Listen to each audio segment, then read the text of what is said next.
혹시 매달 나도 모르게 새어나가는 5만 원, 10만 원을 그저 어쩔 수 없는 밥값 정도로 생각하고 계신가요?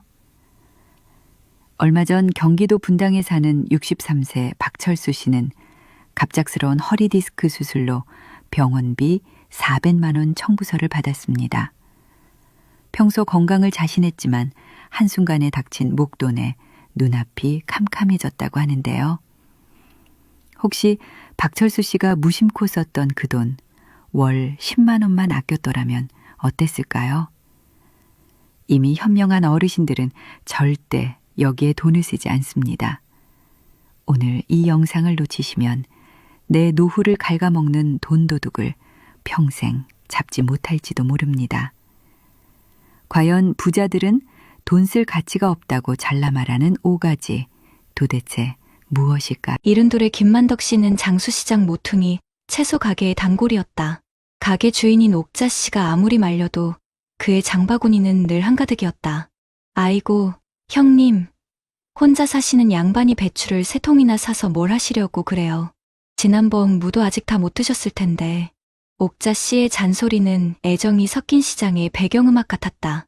김만덕 씨는 그저 허허 웃으며 주름진 손으로 빳빳한 10,000원짜리 몇 장을 건넸다. 사람 사는 게 다 여유가 있어야 하는 법이야.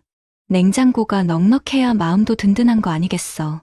그의 말에 옥자 씨는 더는 말리지 못하고 덤으로 파 한 단을 더 얹어주었다.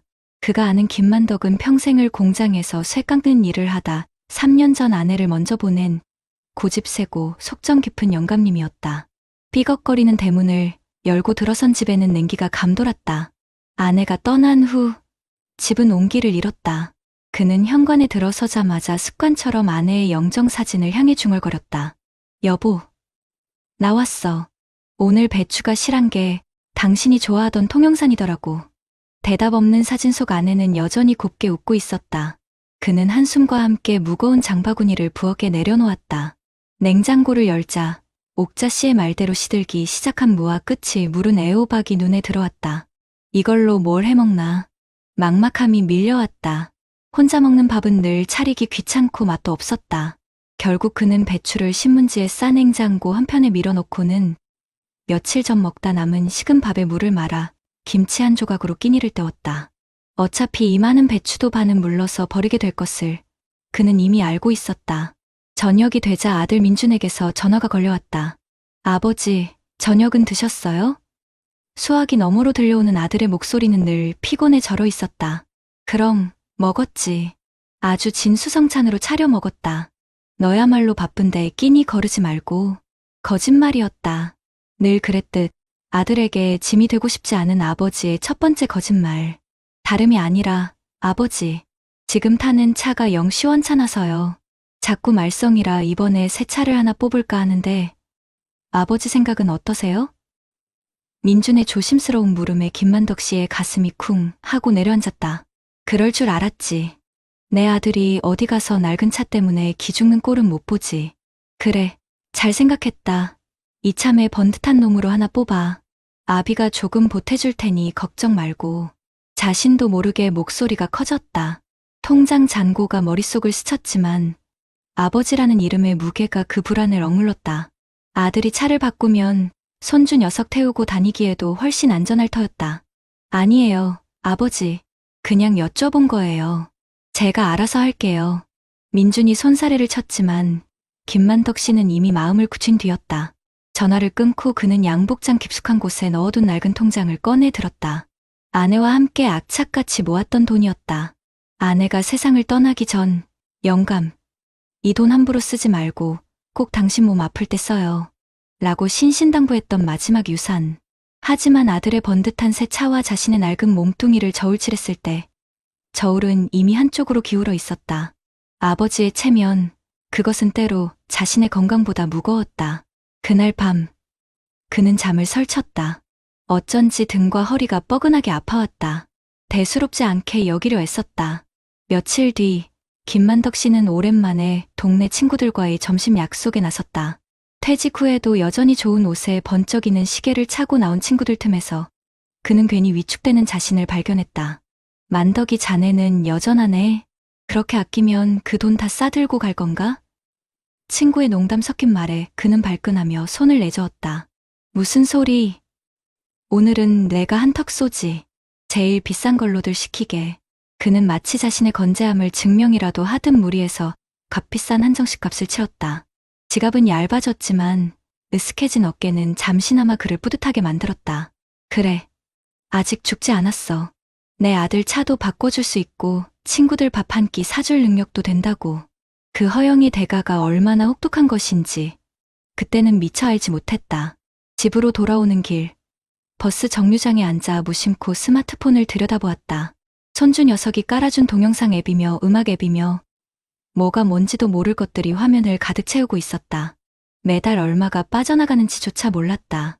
그저 아들과 손주가 이거 좋대요 하면 고개를 끄덕였을 뿐이다. 이것도 다 돈일 텐데. 문득 스친 생각이었지만 어지러운 아이콘들을 보고 있자니 머리가 아파와 이내 화면을 꺼버렸다. 그 순간 허리를 찌르는 듯한 극심한 통증이 덮쳤다. 비명과 함께 그는 정류장 의자에서 그대로 고꾸라졌다. 세상이 빙글 돌았다. 뿌연 시야 속으로 놀란 사람들의 얼굴이 어른거렸다. 아내의 목소리가 환청처럼 귓가를 맴돌았다. 영감, 그 돈 당신 몸 아플 때 쓰라고 했잖아요. 정신을 잃기 직전. 그가 마지막으로 떠올린 것은 아들의 얼굴도 아내의 얼굴도 아닌 텅 비어갈 자신의 통장 잔고였다. 병원에 실려온 김만덕 씨의 병명은 급성 허리 디스크 파열이었다. 당장 수술하지 않으면 하반신에 마비가 올 수도 있다는 의사의 말은 청천벽력과도 같았다. 정신을 차린 그의 곁을 아들 민준이 하얗게 질린 얼굴로 지키고 있었다. 아버지, 괜찮으세요? 대체 어떻게 된 거예요? 민준의 목소리가 가늘게 떨리고 있었다. 김만덕 씨는 아들을 안심시키려 애써 입꼬리를 올렸지만 입술이 파르르 떨려와 말을 잇지 못했다. 그때 간호사가 다가와 수술 동의서와 함께 예상 병원비가 적힌 안내문을 내밀었다. 400만 원. 종이 위에 박힌 숫자가 눈앞에서 아른거렸다. 심장이 철렁 내려앉았다. 아들의 새 차값을 보태주려던 돈, 친구들 앞에서 체면을 차리느라 썼던 돈, 무심코 사들였던 대용량 식재료, 정체도 모르고 매달 빠져나가던 구독료. 그 모든 것들이 날카로운 파편이 되어 그의 심장을 후벼 파는 듯했다. 민주는 아버지를 수술실로 들여보내고 망연자실 복도 의자에 앉아 있었다. 아버지의 옷가지를 챙기러 잠시 집에 들렀을 때 그는 모든 것을 알게 되었다. 텅 비다시피 한 냉장고 안에는 물러터진 배추와 시든 채소들이 어지럽게 널려 있었다. 식탁 위에는 그가 알지도 못하는 유료 채널의 고지서가 놓여 있었고 안방 서랍장에서는 아버지가 최근 값비싼 양복을 할부로 구매한 영수증이 나왔다. 그리고 결정적으로 그는 아버지의 낡은 통장을 발견하고야 말았다. 아내가 남긴 마지막 유산이라며 무슨 일이 있어도 쓰지 않겠다던 그 통장이었다. 페이지를 넘길수록 그의 손이 부들부들 떨렸다. 아들 승용차 구입 경력금, 손주 대학 입학 축하금 삐뚤빼뚤한 글씨로 적힌 출금 내역들, 그리고 마지막 장에 남은 잔액은 고작해야 수술비의 절반도 되지 않는 액수였다. 아버지는 그 돈을 모아 자신의 차를 사주려 했던 것이다. 자신은 그런 아버지의 속도 모르고 철없이 새 차 타령이나 하고 있었다. 민주는 통장을 쥔 채 그 자리에 주저앉아 소리 없이 오열했다. 아버지의 고집과 허세는 실은 아들에게 짐이 되지 않으려는 마지막 자존심이자 초라해진 자신을 감추기 위한 슬픈 몸부림이었다. 매달 나도 모르게 새어나가는 몇만 원, 친구들 앞에서 떳떳하고 싶어 썼던 몇십만 원. 그 돈들이 모여 아버지의 수술비를, 아버지의 생명을 갉아먹고 있었던 것이다. 수술을 마치고 마취해서 깨어난 김만덕 씨의 눈에 퉁퉁 부은 아들의 얼굴이 들어왔다. 민주는 아무 말 없이 낡은 통장을 아버지의 눈앞에 내밀었다. 김만덕 씨는 차마 고개를 들지 못했다. 평생을 떳떳하게 살아왔다 자부했는데 가장 사랑하는 아들 앞에서 가장 부끄러운 모습을 보이고 말았다. 아들의 원망 섞인 눈초리를 마주할 자신이 없었다. 죄송해요, 아버지. 제가 다 잘못했어요. 예상을 뒤엎은 것은 아들의 목소리였다. 민주는 아버지의 거친 손을 잡고 뜨거운 눈물을 뚝뚝 흘렸다. 제가 좀 더 자주 찾아뵙고 아버지 힘드신 거 헤아렸어야 했는데 아버지 혼자 이런 짐을 지게 해드려서 정말 죄송해요. 그제야 김만덕 씨는 참았던 눈물을 터뜨렸다. 주름진 얼굴 위로 뜨거운 회한의 눈물이 하염없이 흘러내렸다. 그는 목이 맨 소리로 그러나 분명하게 아들에게 말했다. 아들아, 아비 노릇 한번 제대로 해보는 게 마지막 소원이었다. 내 앞에 쪼그라든 모습 보이기 싫어서 남들처럼 번듯한 애비가 되고 싶어서 그랬다. 근데 그 아비 노릇이라는 게 그게 그렇게 비싼 건 줄은 미처 몰랐다. 그것은 변명이 아닌 한평생 자식만을 위해 살아온 늙은 아버지의 뒤늦은 고백이었다. 그 어떤 명품 시계나 비싼 양복으로도 채울 수 없는 아버지라는 이름의 진짜 품격이 무엇인지 깨닫는 순간이었다. 부자처럼 보이는 것과 진짜 부자가 되는 것은 완전히 다른 문제였다. 진짜 부자는 돈을 지키는 사람이지 보여주기 위해 쓰는 사람이 아니라는 것을 그는 뼈아픈 대가를 치르고서야 알게 된 것이다.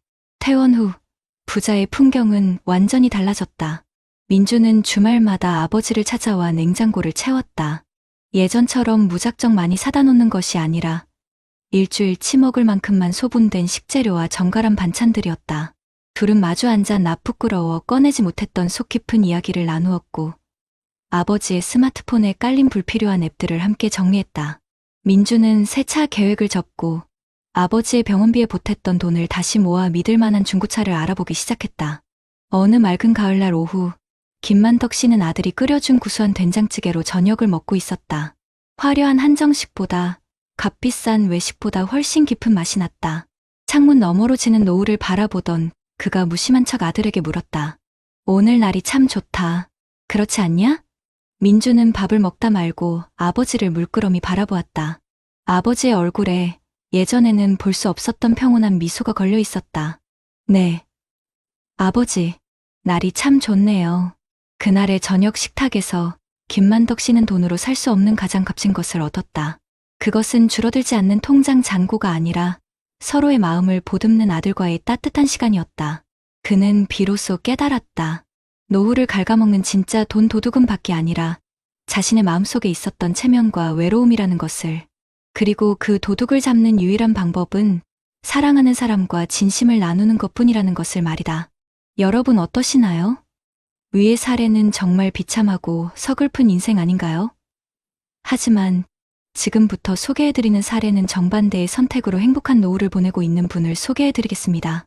74세 박영수 씨에게 아침은 늘 정해진 규칙대로 시작되었다. 동이 트기 전 일어나 정갈하게 세수를 마치고 관악산 둘레길을 1시간 남짓 걷는 것이 그의 첫 번째 일과였다. 평생을 교단에서 아이들을 가르치다 교감으로 정년퇴직한 그는 흐트러짐 없는 생활이 몸에 밴 사람이었다. 3년 전 아내를 먼저 떠나보낸 빈자리는 여전히 컸지만 그는 슬픔에 잠겨있기보다 아내가 살아생전 늘 강조하던 스스로를 돌보는 삶을 실천하려 했었다.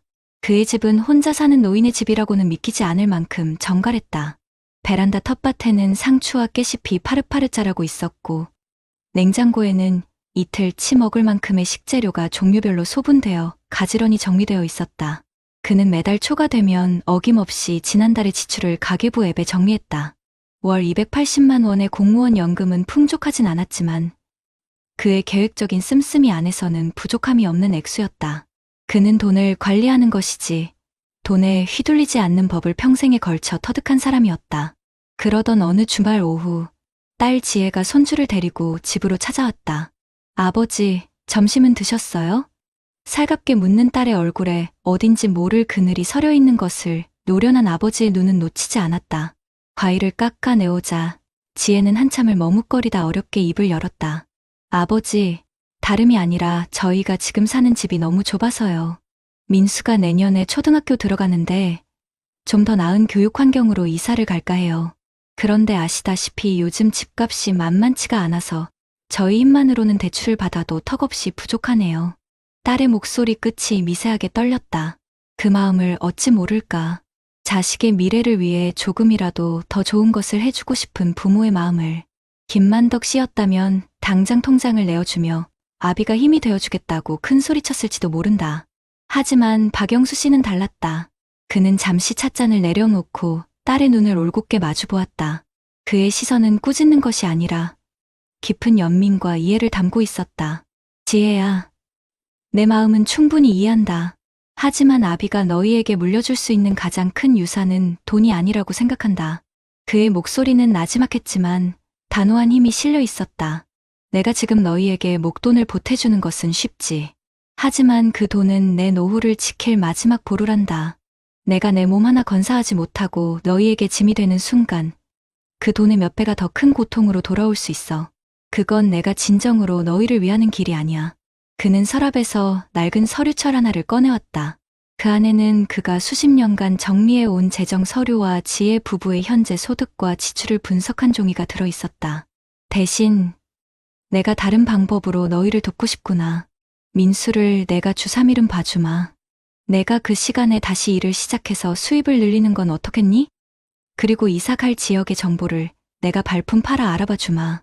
무리해서 빚을 내는 것보다 지금 상황에서 최선의 선택을 할 수 있도록 아비가 지혜를 보태주마.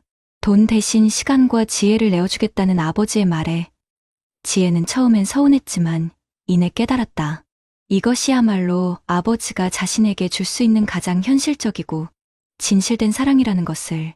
아버지는 자식의 인생에 무책임하게 돈을 던져주는 것이 아니라 스스로 일어설 수 있도록 곁에서 든든한 버팀목이 되어주고자 했던 것이다. 그날 부녀는 밤늦도록 머리를 맞대고 현실적인 미래 계획을 세웠다. 돈 이야기가 아닌 진짜 사는 이야기를 나누며 서로의 마음은 한 뼘 더 가까워졌다. 며칠 뒤 박영수 씨는 오랜 교직 동료들과의 점심 모임에 나갔다. 한 친구가 새로 뽑은 번쩍이는 외제차를 자랑하며 으스댔다. 박 교감은 아직도 그 10년 넘은 차 끌고 다니나? 이 사람아, 연금도 꼬박꼬박 나오는데 좋은 차 한 대 뽑지 그러나. 친구의 부추김에도 그는 그저 온화하게 웃을 뿐이었다. 나는 이 차가 아직 쌩쌩하고 좋네. 내 팔이 되어주는 것만으로도 고맙지. 그 돈 아껴서 1년에 한 번씩 무릎 관절 주사 맞는 게 나한테는 더 중요해. 그의 말에 좌중은 잠시 숙연해졌다. 그는 값비싼 한정식집 대신 모두의 학창시절 추억이 깃든 허름하지만 맛깔난 백반집으로 약속 장소를 정했다. 뜨끈한 국밥 한 그릇을 앞에 두고 그들은 돈 자랑이나 자식 자랑 대신 지나온 세월과 건강에 대한 이야기를 나누었다. 박영수 씨의 주름진 얼굴에는 자신의 선택에 대한 확신과 평온함이 가득했다. 그는 알고 있었다. 노년의 품격은 번쩍이는 차나 비싼 시계가 아니라 건강한 몸과 흔들리지 않는 삶의 철학에서 나온다는 것을. 집으로 돌아온 그는 현관 앞에 놓인 택배 상자를 들고 들어왔다. 얼마 전부터 무릎이 시큰거린다는 것을 느끼고 곧장 병원을 찾았던 그는 의사의 권유에 따라 꾸준히 물리치료를 받는 한편 관절에 좋다는 영양제를 인터넷 최저가로 주문한 참이었다. 호미로 막을 것을 가래로 막는다는 옛말을 그는 삶의 지표로 삼았다. 문제가 생기기 전에 살피고 작은 돈을 들여 큰 병을 막는 것이야말로 최고의 재테크라고 믿었다. 그는 스마트폰을 열어 오늘 지출한 교통비와 식비, 영양제 값을 가계부 앱에 꼼꼼히 기록했다. 화면 한 구석에 불필요한 유료 앱 구독을 해지하여 월 12,000원을 절약했습니다라는 알림이 떠 있었다. 그는 만족스러운 미소를 지었다. 티끌 모아 태산이 아니라 티끌이 새어나가지 않게 막는 것이 곧 태산을 지키는 길이었다. 어느 맑은 가을날 저녁, 그는 딸 지혜가 정성껏 만들어다 준 밑반찬으로 소박하지만 영양 가득한 저녁상을 차렸다. 창밖으로 물드는 붉은 노을을 바라보며 그는 생각에 잠겼다. 만약 그때 딸에게 덜컥 목돈을 내주었다면 어땠을까? 아마 지금쯤 불안한 마음에 잠을 설치고 작은 통증에도 덜컥 겁부터 냈을 것이다. 하지만 그는 자신의 노후를 지켰고 그로 인해 딸의 가정도 스스로의 힘으로 미래를 계획하는 법을 배우게 되었다. 전화벨이 울렸다. 소화기 너머로 딸의 밝은 목소리가 들려왔다. 아버지, 저 파트타임 일자리 구했어요. 아버지가 민수 봐주시니까 훨씬 수월할 것 같아요. 정말 감사해요. 딸의 목소리에는 원망이 아닌 희망과 감사가 담겨 있었다. 전화를 끄는 박영수 씨는 조용히 끓여놓은 결명자차를 한 잔 따랐다. 구수한 차향이 집 안 가득 퍼졌다. 그는 돈으로 채울 수 없는 충만함이 무엇인지 비로소 온몸으로 느끼고 있었다. 그것은 불어나는 통장 잔고가 아니라 서로를 존중하고 신뢰하는 가족 관계 속에서 피어나는 단단한 행복이었다. 그는 노후를 위협하는 가장 큰 적이 없음이 아니라 남과 비교하는 욕심과 미래를 외면하는 안일함이라는 것을 알고 있었다. 그리고 그 적을 이기는 가장 강력한 무기는 바로 자기 자신을 끝까지 책임지려는 건강한 이기심과 사랑하는 이들과의 진솔한 소통이라는 것을 그의 평온한 저녁이 말해주고 있었다. 앞선 사례들을 잘 보셨나요? 이런 문제들과 관련해서 전문가들과 통계 자료회를 소개해드리겠습니다. 방금 보신 김만덕 어르신의 이야기는 그저 한 개인의 안타까운 사연이 아닙니다. 우리나라가 경제적으로는 크게 성장했지만 노인 빈곤율만큼은 세계 최고 수준이라는 불명예를 안고 있는 현실. 바로 그 현실의 축소판이라고 할 수 있습니다. 통계를 보면요. 우리나라 어르신 10분 중에 4분 가까이가 빈곤에 시달리고 있다고 합니다. 다른 선진국들과 비교하면 엄청나게 높은 수치죠. 많은 전문가들은 이 문제의 가장 큰 원인 중 하나로 바로 자녀를 꼽습니다. 이게 무슨 말이냐고요?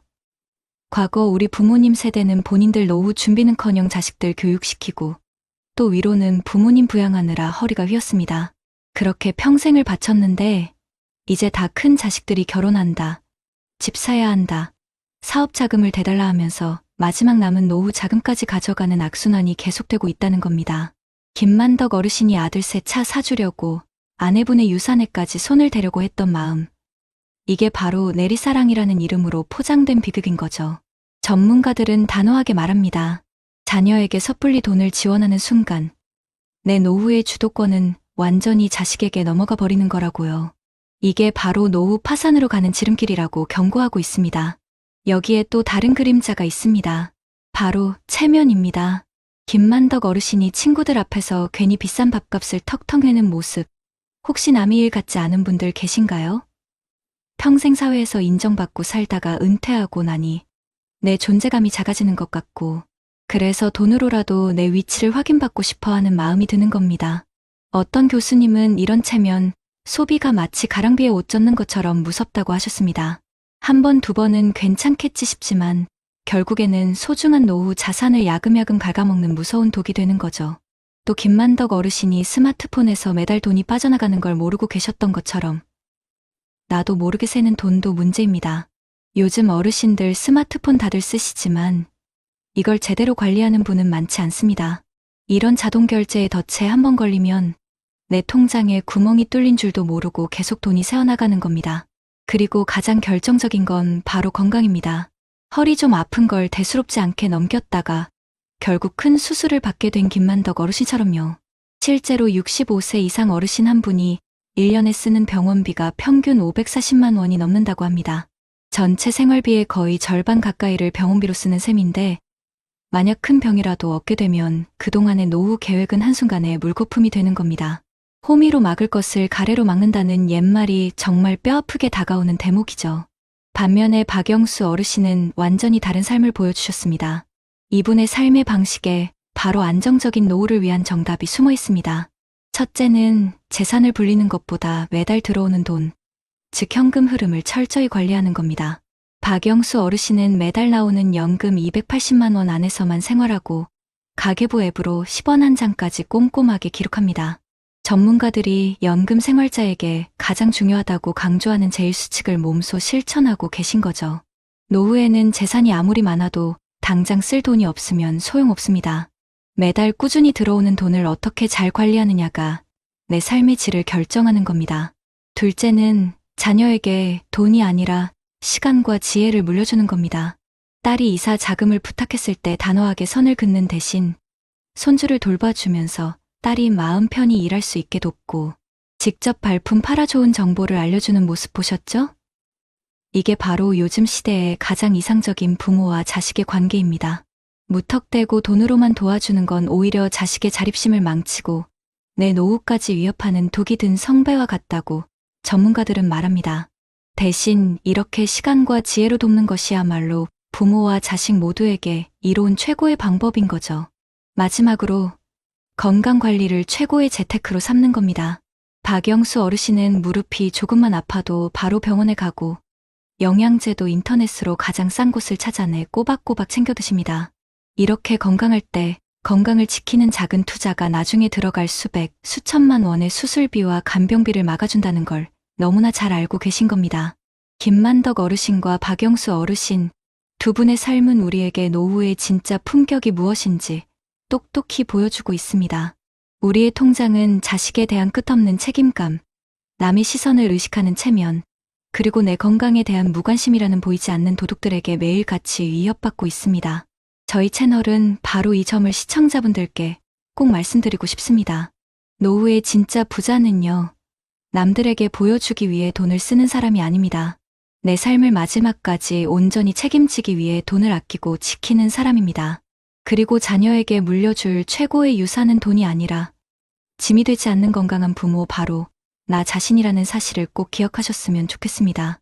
그렇다면 앞선 사례들을 해결할 수 있는 방법은 무엇이 있을까요?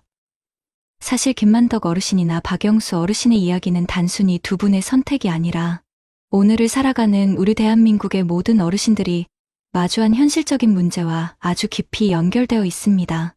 그래서 정부와 또 각 지역의 시청이나 군청, 동네 주민센터에서는 이런 문제들을 해결하고 우리 어르신들이 편안한 노후를 보내실 수 있도록 여러 가지 정책들을 만들어서 시행하고 있습니다.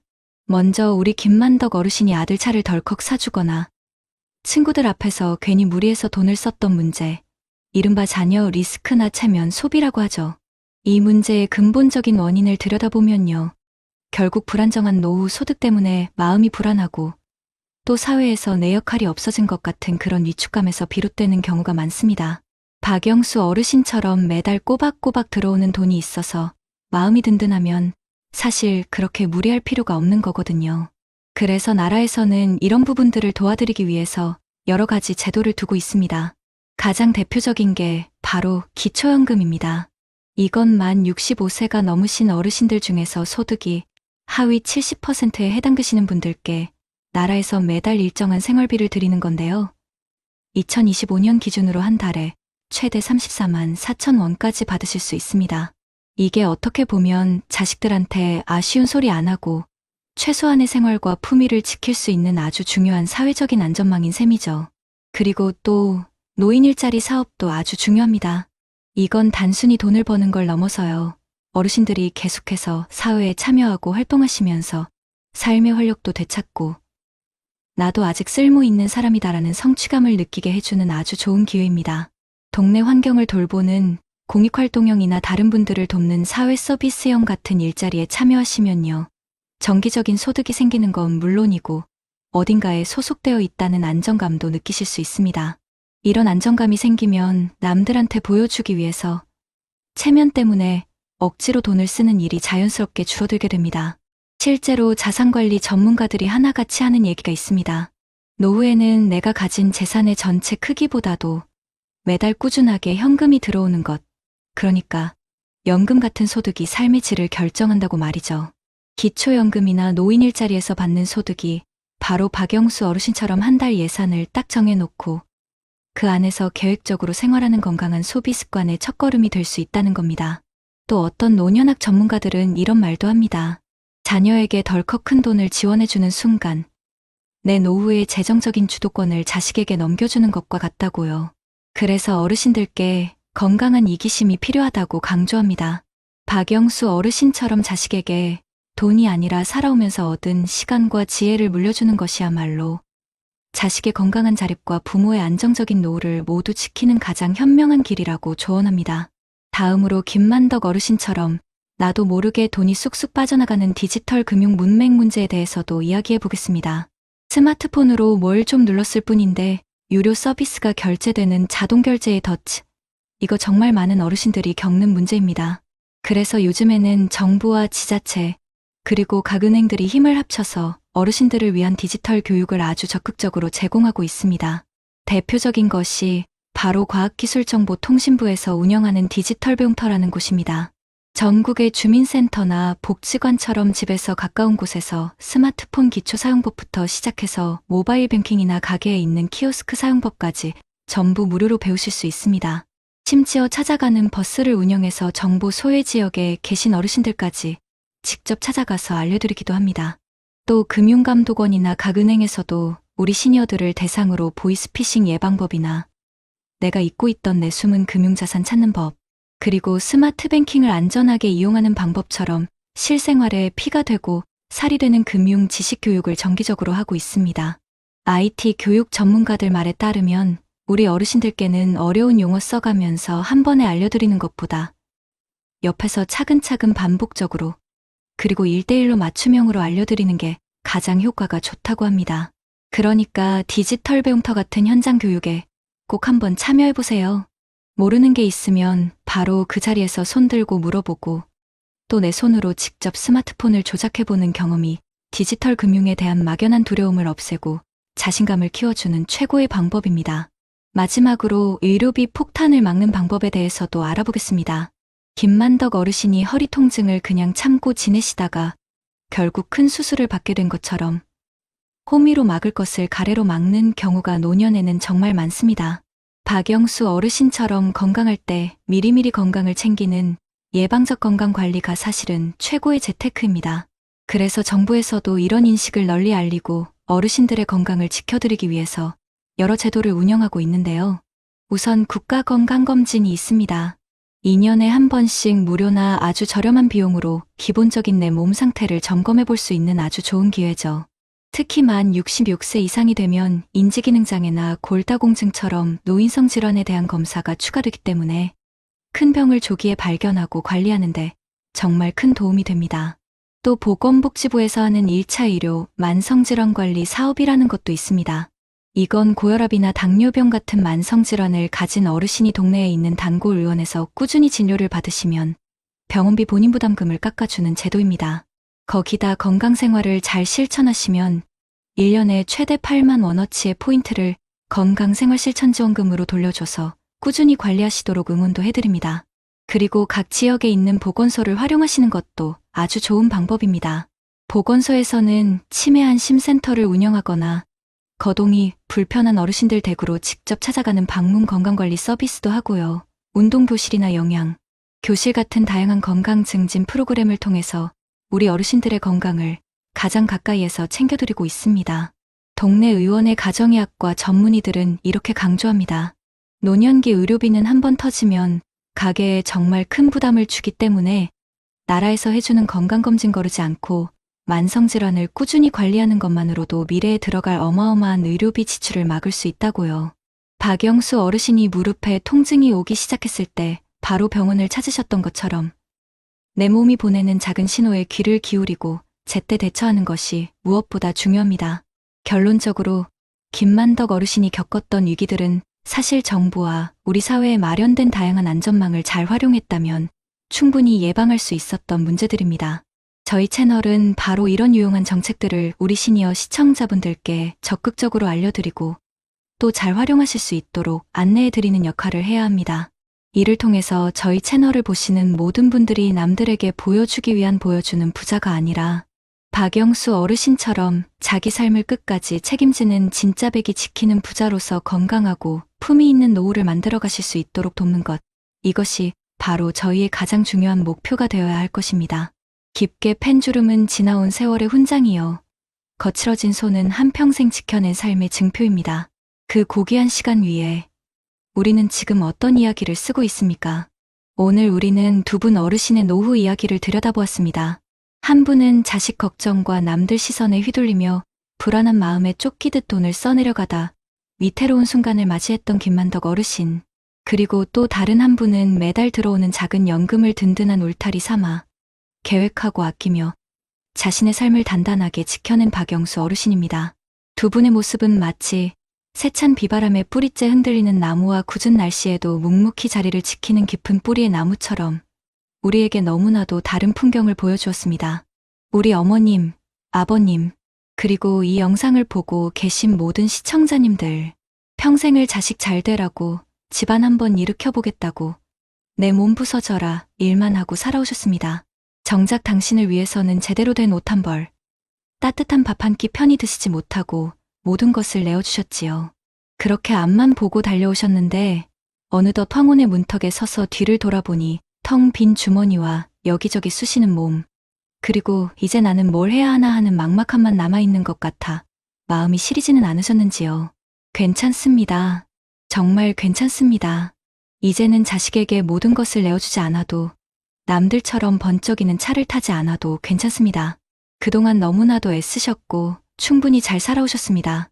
오늘 저희가 알려드린 기초연금이나 노인일자리, 디지털 배움터와 같은 나라의 제도들은 단순히 돈 몇 푼을 지원해주는 시혜가 아닙니다. 그것은 평생 이 나라와 가정을 위해 헌신하신 우리 어르신들이 마땅히 누려야 할 최소한의 존중이자 권리입니다. 내 삶의 마지막까지 누구에게도 아쉬운 소리 하지 않고 내 손으로 내 존엄을 지킬 수 있도록 우리 사회가 마련한 든든한 지팡이인 셈입니다. 김만덕 어르신처럼 남에게 보여주기 위한 삶을 사느라 정작 내 마음의 곳간이 텅 비어가는 것을 외면하지 마십시오. 박영수 어르신처럼 비록 큰 돈은 아니지라도 매달 정해진 예산 안에서 스스로를 돌보고 아픈 곳은 없는지 내 몸의 소리에 귀 기울이며 자식에게는 돈이 아닌 따뜻한 지혜와 사랑을 물려주는 삶의 주인이 되셨으면 좋겠습니다. 그것이 바로 내 노후를, 내 남은 인생을 가장 아름답고 풍요롭게 지켜내는 진짜 부자의 모습일 것입니다. 이제 당신의 인생이라는 책에 마지막 장을 써 내려갈 시간입니다. 그 마지막 장이 후회와 불안으로 얼룩지는 것이 아니라 하루하루의 작은 감사와 잔잔한 행복, 그리고 스스로를 지켜냈다는 단단한 자부심으로 가득 채워지기를 저희가 진심으로 응원하겠습니다.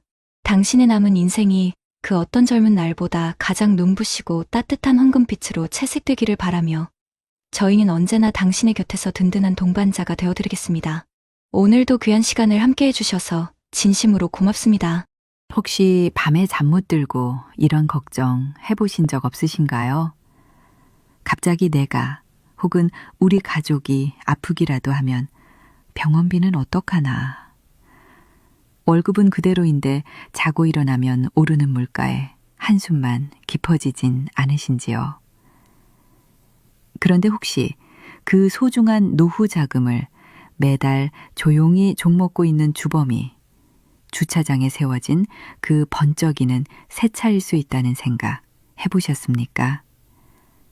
남들 다 타는 차, 나도 이 정도는 괜찮겠지 하는 그 마음이 10년 뒤 당신의 통장을 완전히 망가뜨릴 수 있다면 믿으시겠어요? 실제로 저희에게 상담 오셨던 분당의 50대 박 부장님처럼 이미 수많은 분들이 자동차 가난의 늪에 빠져 뒤늦게 후회하고 계십니다. 오늘 이 영상을 끝까지 보지 않으시면 당신도 모르는 사이 매달 수십만 원씩 10년간 수천만 원이 공중으로 사라지는 것을 막을 기회를 영원히 놓치게 될지도 모릅니다. 여러분은 혹시 20년 전의 선택 하나가 오늘의 나를 만들었다는 생각을 해보신 적 있으신가요? 스쳐가는 바람처럼 사소했던 그 결정이 오늘의 내 저녁 밥상과 잠 못 드는 밤의 이유가 되었다면 믿으시겠습니까? 여기 한때 분당에서 모두가 부러워하던 박 부장이 있었습니다. 그리고 지금은 희끗한 머리카락 아래로 깊은 주름을 감춘 채 낡은 아파트 상가 바둑기원에서 조용히 바둑돌을 놓는 박 영감이 있습니다. 그의 맞은편에는 30년 지기 친구 이영감이 앉아 있습니다. 탁, 탁 바둑돌 부딪히는 소리만이 정막을 채우는 오후. 먼저 침묵을 깬 것은 이 영감이었습니다. 자네, 오늘 표정이 영 좋지 않네. 무슨 일 있나? 박 영감은 애써 웃어 보이며 손사래를 쳤습니다. 일은 무슨, 늙으면 다 그렇지. 어제 무리 좀 했더니 어깨가 쑤셔서 그런가. 그의 시선은 바둑판을 향해 있었지만 초점은 흐릿했습니다. 그의 머릿속은 온통 어젯밤 아내와 나눴던 대화로 가득 차 있었습니다. 여보, 다음 달 관리비가 또 올랐대요. 도시가스 요금도 그렇고 당신 연금 나오는 날만 못 빠지게 기다리는데 그것도 나오자마자 카드값으로 다 빠져나가니 남는 게 없네요. 아내의 한숨 섞인 목소리가 귓가에 맴돌았습니다. 이 영감은 그런 친구의 속도 모르고 눈을 쳤습니다. 자네가 20년 전에 그 삐까뻔쩍한 독일차만 안 뽑았어도 지금쯤 어깨에 파스 대신 금딱지 붙이고 다녔을 텐데 내가 그랜저 중고로 사라고 그렇게 뜯어말렸건만. 박 영감의 얼굴이 순간 굳었습니다. 또 그 소리, 그 차 덕에 내가 얼마나 편하게 다녔는데 자식들 데리고 주말마다 전국 팔도 안 가본 데가 없어. 그게 다 추억이지. 추억 좋지. 근데 그 추억 유지비가 월급반은 잡아먹지 않았나? 기름값에, 보험료에, 고장이라도 나면 수리비는 또 얼마나 깨졌어. 나는 자네 할부금 낼 돈 아껴서 애들 학원 하나 더 보내고 남는 돈으론 주식이라도 한 주 더 샀네. 그게 지금은 손주 녀석 대학 등록금이 됐지. 박 영감은 더 이상 대꾸하지 않았습니다. 바둑돌을 쥔 손에 힘이 들어갔습니다. 사실이었기 때문입니다. 20년 전 같은 회사 부장과 과장이었던 시절 박 부장은 모두의 부러움을 사며 최신형 독일 세단을 할부로 구매했습니다. 남들 다 타는데 나도 이 정도는 괜찮겠지. 그 생각은 달콤한 독약과도 같았습니다. 매달 통장을 스쳐 지나가는 월급, 그중 100만 원이 넘는 돈이 고스란히 자동차 할부금과 유지비로 사라졌습니다. 처음 몇 년은 좋았습니다. 번쩍이는 차는 그의 자존심이었고 가족의 행복처럼 보였습니다. 하지만 아이들이 커가고 돈 들어갈 곳은 점점 늘어나는데 월급은 제자리 걸음이었습니다. 그 와중에도 자동차세, 보험료, 타이어 교체 비용, 엔진오일 돈 먹는 하마는 멈추지 않았습니다. 반면 당시 이 과장은 3년 된 국산 중고차를 현금으로 샀습니다. 아내는 투덜거렸지만 그는 뚝심 있게 아내를 설득했습니다. 여보, 우리 겉모습에 쓸 돈으로 10년 뒤를 준비합시다. 이 차액만 꾸준히 모아도 우리 노후가 달라져. 그리고 그는 아낀 돈을 쪼개고 쪼개 펀드에 넣고 우량주를 사모았습니다. 그렇게 20년이 흘렀습니다. 박 영감의 손에 남은 것은 낡은 차, 키와 아파트 중도금 대출 서류뿐이었지만 이 영감은 얼마 전 아들과 함께 유럽 여행을 다녀왔다며 환하게 웃었습니다. 박 영감은 그저 바둑판 위 제 돌이 죽어가는 것을 멍하니 바라볼 뿐이었습니다. 그날 저녁 집으로 돌아온 박 영감의 표정은 더욱 어두웠습니다. 식탁 위에는 김치찌개와 나물 반찬 두어 가지가 전부였습니다. 아내가 조심스럽게 입을 열었습니다. 여보, 아까 우리 지연이한테 전화 왔었어요. 지연이가 뭐래요? 저 결혼할 사람이 생겼다고 주말에 인사드리러 오겠대요. 순간 박 영감의 머릿속이 하얘졌습니다. 딸의 결혼. 아버지라면 세상 누구보다 기뻐하며 두 팔 벌려 축하해줘야 할 그 소식이 거대한 바위가 되어 가슴을 짓누르는 듯했습니다. 결혼 그럼 집은, 혼수는 내가 뭘 해줄 수 있지.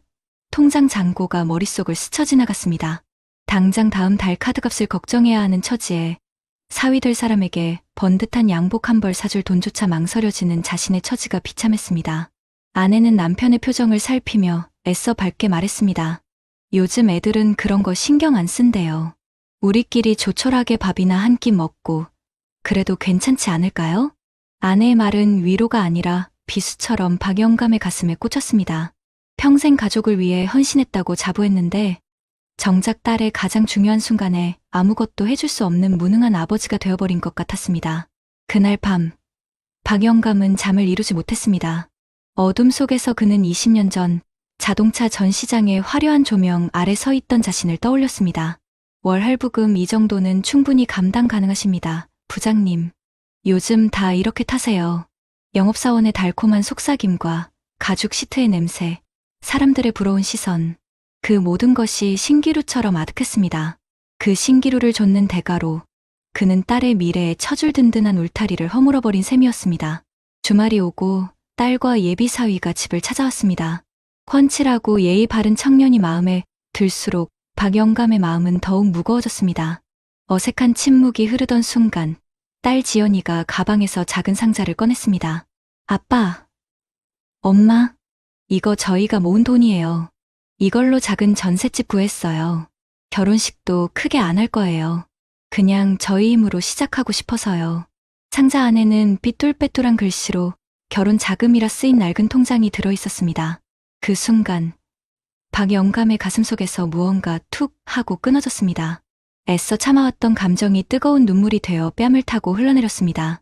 그는 차마 고개를 들지 못하고 거친 손으로 얼굴을 감쌌습니다. 미안하다 아빠가 미안하다 지연아. 목소리는 형편없이 갈라지고 떨렸습니다. 멋진 아빠가 되어주고 싶었습니다. 남들처럼 번듯한 집 한 채는 못 해줘도 결혼식만큼은 마음 편히 치르게 해주고 싶었습니다. 하지만 현실은 초라하기 짝이 없었습니다. 예비 사위 앞에서 그리고 세상에서 가장 사랑하는 딸 앞에서 그는 한없이 작아졌습니다. 딸은 말없이 다가와 아버지의 등을 토닥였습니다. 아빠, 왜 울어? 괜찮아. 나 정말 괜찮아. 딸의 따뜻한 위로에 박 영감은 끝내 오열하고 말았습니다. 그의 울음 속에는 지난 20년간의 후회와 자책, 그리고 딸에 대한 미안함이 모두 녹아 있었습니다. 그깟 쇠붙이 덩어리에 들인 돈의 절반만이라도, 아니 10분의 1만이라도 차곡차곡 모았더라면, 남들의 시선보다 내 가족의 미래를 먼저 생각했더라면, 오늘의 내가 이렇게 초라하지는 않았을 텐데, 모든 상황을 지켜보던 아내가 조용히 일어나 방으로 들어갔고, 잠시 후 낡은 봉투 하나를 들고 나왔습니다. 봉투는 예비 사위에게 건네졌습니다. 변변치 않지만 우리가 가진 전부일세. 우리 딸, 부디 잘 부탁하네. 다음 날, 박 영감은 이 영감을 찾아갔습니다. 어제의 일을 모두 털어놓은 박 영감의 얼굴에는 더 이상 자존심의 그늘이 없었습니다. 모든 것을 내려놓은 사람의 평온함만이 남아있었습니다. 이야기를 다 들은 이 영감은 말없이 친구의 어깨를 두드리며 말했습니다. 영감, 그깟 차 한 대가 자네 인생을 망친 게 아니야. 괜찮겠지 하는 그 마음이 자네 발목을 잡은 거지. 그래도 아직 안 늦었어. 이제라도 그 마음만 고쳐먹으면 돼. 이 영감은 잠시 망설이다가 품에서 통장 하나를 꺼내 박 영감의 손에 쥐어주었습니다. 이거 자네 딸 결혼 선물이라고 생각하게. 내가 자네한테 빌려주는 게 아니라 내 조카한테 주는 용돈이야. 자네 딸이 내 조카나 마찬가지 아닌가. 박 영감은 차마 받을 수 없다며 손을 내저었지만 이 영감은 단호했습니다. 밖에 자네 자존심 세워주려고 이러는 거 아니야. 30년 친구 사이에 이 정도는 해줘야 나도 마음이 편해. 대신 약속 하나만 하게. 다시는 남들 눈 때문에 자네 가족을 힘들게 하지는 말게. 그게 최선인가? 늘 스스로에게 물어보면서 살게. 그게 최선인가? 그 한마디가 박 영감의 마음에 깊이 박혔습니다. 그는 더 이상 거절하지 않았습니다. 대신 친구의 손을 꾹 잡았습니다. 눈시울이 다시 뜨거워졌습니다. 그날 오후 박 영감은 오랜 시간 먼지만 쌓여있던 지하주차장으로 내려갔습니다. 그리고 자신의 젊은 날과 자존심, 그리고 후회가 모두 담겨있는 낡은 자동차를 한참 동안 바라보았습니다. 그는 결심했습니다. 차를 팔기로, 그리고 그 돈으로 아내와 함께 작은 텃밭이라도 가꾸며 살기로. 남에게 보이기 위한 삶이 아니라 아내와 마주보며 웃을 수 있는 진짜 행복을 찾기로 말입니다. 며칠 뒤 박 영감과 아내는 버스를 타고 교회로 향했습니다. 차창 밖으로 스쳐 지나가는 풍경이 유난히 평화로워 보였습니다. 그의 손은 이제 더 이상 번쩍이는 자동차 핸들이 아닌 아내의 주름진 손을 따뜻하게 잡고 있었습니다. 그것만으로도 충분했습니다. 아니, 그것이야말로 그의 인생에서 가장 값지고 완벽한 풀옵션이었습니다. 여러분 어떠시나요? 위의 사례는 정말 비참하고 서글픈 인생 아닌가요? 하지만 지금부터 소개해드리는 사례는 정반대의 선택으로 행복한 노후를 보내고 있는 분을 소개해드리겠습니다. 경기도 과천의 한적한 주택가, 아담한 텃밭에서 방울토마토를 따고 있는 최인수 씨의 얼굴엔 여유로운 미소가 가득합니다. 3년 전 평생을 바쳤던 고등학교 교직에서 명예롭게 퇴임한 그는 이제 아내와 함께 소소한 전원생활의 기쁨을 누리고 있습니다. 아침이면 함께 동네 산책을 하고 오후엔 텃밭을 가꾸거나 서예를 배우러 문화센터에 갑니다. 그의 매달 통장에는 어김없이 280만 원의 공무원 연금이 들어옵니다. 부부가 검소하게 생활하기에 부족함이 없는 돈입니다. 가끔씩 찾아오는 손주 녀석의 재롱을 보며 그는 25년 전 자신의 인생을 송두리째 바꾼 그날의 선택을 떠올리곤 합니다. 25년 전 40대 초반의 최 교사는 동료 교사인 김 교사와 함께 내 집 마련의 꿈에 부풀어 있었습니다. 당시 대한민국은 부동산 광풍이 불었고 너도 나도 서울, 특히 강남 3구에 집을 사야 한다는 분위기에 휩싸여 있었습니다. 김 교사는 무리해서 대출을 받아 막 분양을 시작한 잠실의 최신식 아파트 계약서에 도장을 찍었습니다. 그는 최 교사의 어깨를 툭 치며 말했습니다. 최 선생, 인생 뭐 있나. 한강 보이는 아파트에서 폼 나게 한번 살아봐야지. 지금 아니면 평생 기회 없어. 은행 돈도 능력이야. 아내 역시 친구들의 이야기를 들으며 매일 밤 최 교사를 졸랐습니다. 여보, 우리도 잠실로 가요. 애들 교육을 위해서라도, 우리 노후를 위해서라도 그게 맞는 선택이래요. 지금 사는 이 낡은 빌라랑은 비교도 안 되잖아요. 모델하우스의 화려한 조명과 프리미엄이라는 달콤한 속삭임은 최 교사의 마음을 송두리째 흔들었습니다. 당장이라도 계약서에 사인하고 싶다는 욕망이 들끓었습니다. 그러나 그는 밤새 잠 못 이루고 계산기를 두드려 보았습니다. 30년 만기 원리금 균등 상환. 매달 갚아야 할 이자와 원금은 당시 월급의 70%에 육박했습니다. 아들의 교육비, 양가 부모님 용돈, 최소한의 생활비를 제하고 나면 저축은커녕 식구 중 누구 하나 아프기라도 하면 그대로 파산이었습니다. 그는 아파트의 번쩍이는 미래가 아니라 대출금이라는 거대한 족쇄에 채워질 가족의 고단한 현재를 보았습니다. 며칠 고민하던 그는 아내의 손을 잡고 진지하게 말했습니다. 여보, 저 아파트가 우리 행복의 전부는 아닐세. 저기 들어가는 이자만 아껴서 우리 아들 대학원까지 공부시키고 1년에 한 번은 꼭 해외여행 갑시다. 그리고 남는 돈은 20년 뒤에 우리 부부를 위해 차곡차곡 쌓아둡시다. 그는 결국 잠실행을 포기하고 당시에는 상대적으로 저렴했던 과천의 오래된 아파트를 최소한의 대출로 마련했습니다. 그리고 김 교사가 매달 은행에 갚아나갈 돈의 절반을 떼어 우량주 펀드에 묵묵히 묻어두기 시작했습니다. 주변에서는 모두가 그의 선택을 어리석다 비웃었지만 그는 묵묵히 자신만의 길을 걸었습니다. 남들이 모두 달려가는 길 위에서 이게 정말 우리 가족을 위한 최선인가? 라는 질문을 던졌던 그 순간의 용기가 바로 오늘의 평온한 일상을 만들어낸 것이었습니다. 시간은 흘러 2025년이 되었습니다. 최인수 씨의 아들이 결혼 소식을 전해왔습니다. 아버지가 되어 처음 맞는 자식의 경사에 그는 세상을 다 가진 듯 기뻤습니다. 며칠 뒤 상견례 자리, 그는 조금도 위축되지 않고 당당한 모습으로 예비 사돈을 맞았습니다. 정성껏 고른 한정식 집에서 화기애애한 대화가 오갔고 그는 준비해온 작은 나무 상자를 아들 내외 앞에 조심스럽게 꺼내놓았습니다. 아들아, 아가, 아비가 너희에게 큰 재산을 물려주진 못한다. 하지만 이건 너희가 새로운 출발을 하는데 작은 디딤돌이 되었으면 하는 내 마음이다. 상자 안에는 아들 결혼 자금이라고 정성스럽게 적힌 통장 하나가 들어있었습니다. 25년 전 과천으로 이사 오던 날부터 매달 꾸준히 부어온 펀드가 어느새 1억 5천만 원이라는 작지 않은 돈이 되어 있었습니다. 아들은 물론 예비 며느리의 눈에도 감동의 눈물이 어렸습니다. 아들의 여자친구는 말없이 고개를 숙이며 감사를 표했습니다. 아내는 남편의 손을 가만히 잡으며 속삭였습니다. 고마워요, 여보. 그때 당신의 선택이 얼마나 현명했는지 이제야 알겠어요. 최인수 씨는 그저 묵묵히 웃으며 아들의 어깨를 두드려 주었습니다. 그는 딸에게 미안함의 눈물을 흘리던 박영감과는 달리 아들의 새로운 시작을 진심으로 축복하고 응원해 줄 수 있는 든든한 아버지였습니다.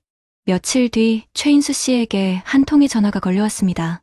25년 지기 친구 김 교사였습니다. 안부 인사도 잠시, 그의 목소리에는 깊은 한숨이 섞여 있었습니다. 인수야, 나 요즘 죽겠다. 작년에 은퇴하고 나니 연금 나오는 걸로는 매달 불어나는 아파트 관리비랑 재산세 감당하기도 벅차네. 집값은 올랐다는데 그림의 떡이지. 팔고 이사 가자니 자식들이며 마누라가 난리고 이걸 깔고 앉아 있자니 생활이 안 돼. 아들놈 장가갈 때 손도 못 벌릴까 봐 밤에 잠이 안 온다. 잠실에 폼나는 삶을 택했던 친구는 이제 하우스 푸어가 되어 자신의 선택을 뒤늦게 후회하고 있었습니다. 전화를 끊은 최인수 씨는 씁쓸한 마음을 감출 수 없었습니다. 그는 친구에게 어떤 위로의 말도 건넬 수 없었습니다. 그 주 주말, 최인수 씨와 아내는 공항으로 향했습니다. 아들 내외가 결혼 선물에 대한 보답이라며 끊어준 베트남 다낭행 비행기 티켓이었습니다. 비행기 창밖으로 펼쳐진 푸른 하늘을 보며 최인수 씨는 아내의 손을 꼭 잡았습니다. 그의 손에는 번쩍이는 외제 차키도 강남 아파트 등기권리 증거 없었습니다. 하지만 그의 곁에는 평생을 함께한 아내의 따뜻한 손과 걱정 없이 기댈 수 있는 든든한 노후, 그리고 자랑스러운 아들이 있었습니다. 그는 남에게 보이기 위한 삶이 아닌 가족과 함께 웃을 수 있는 진짜 행복을 선택했습니다. 그것이야말로 그 어떤 화려한 옵션보다 값진 그의 인생 최고의 풀 패키지였습니다. 앞선 사례들을 잘 보셨나요? 이런 문제들과 관련해서 전문가들과 통계 자료를 소개해드리겠습니다. 사실 박영감님의 눈물은 그냥 한 개인의 슬픔이 아닙니다. 이게 바로 대한민국의 현실을 보여주는 통계거든요. 지금 우리나라 65세 이상 노인분들의 상대적 빈곤율이 몇 %인지 아십니까? 무려 38.2%입니다. 경제적으로 어렵다는 나라들 다 모아놓은 OECD 국가 중에서 압도적인 1등이에요. 10분 중에 4분은 1년에 1,879만 원도 채 못 버는 돈으로 살아가고 계시다는 뜻입니다. 정말 가슴 아픈 현실이죠. 전문가들은 이 노후 빈곤의 가장 큰 원인 중 하나로 바로 보여주기식 소비, 그러니까 과시적인 소비 습관과 돈으로 바꿀 수 있는 금융자산이 부족하다는 점을 꼽습니다. 박영감님이 20년 동안 냈던 그 번쩍이는 독일차 할부금, 기름값, 보험료, 세금 같은 유지비는 그냥 돈만 쓴 게 아닙니다. 그 돈으로 만들 수 있었던 미래, 즉 기회비용을 통째로 날려버린 셈이죠.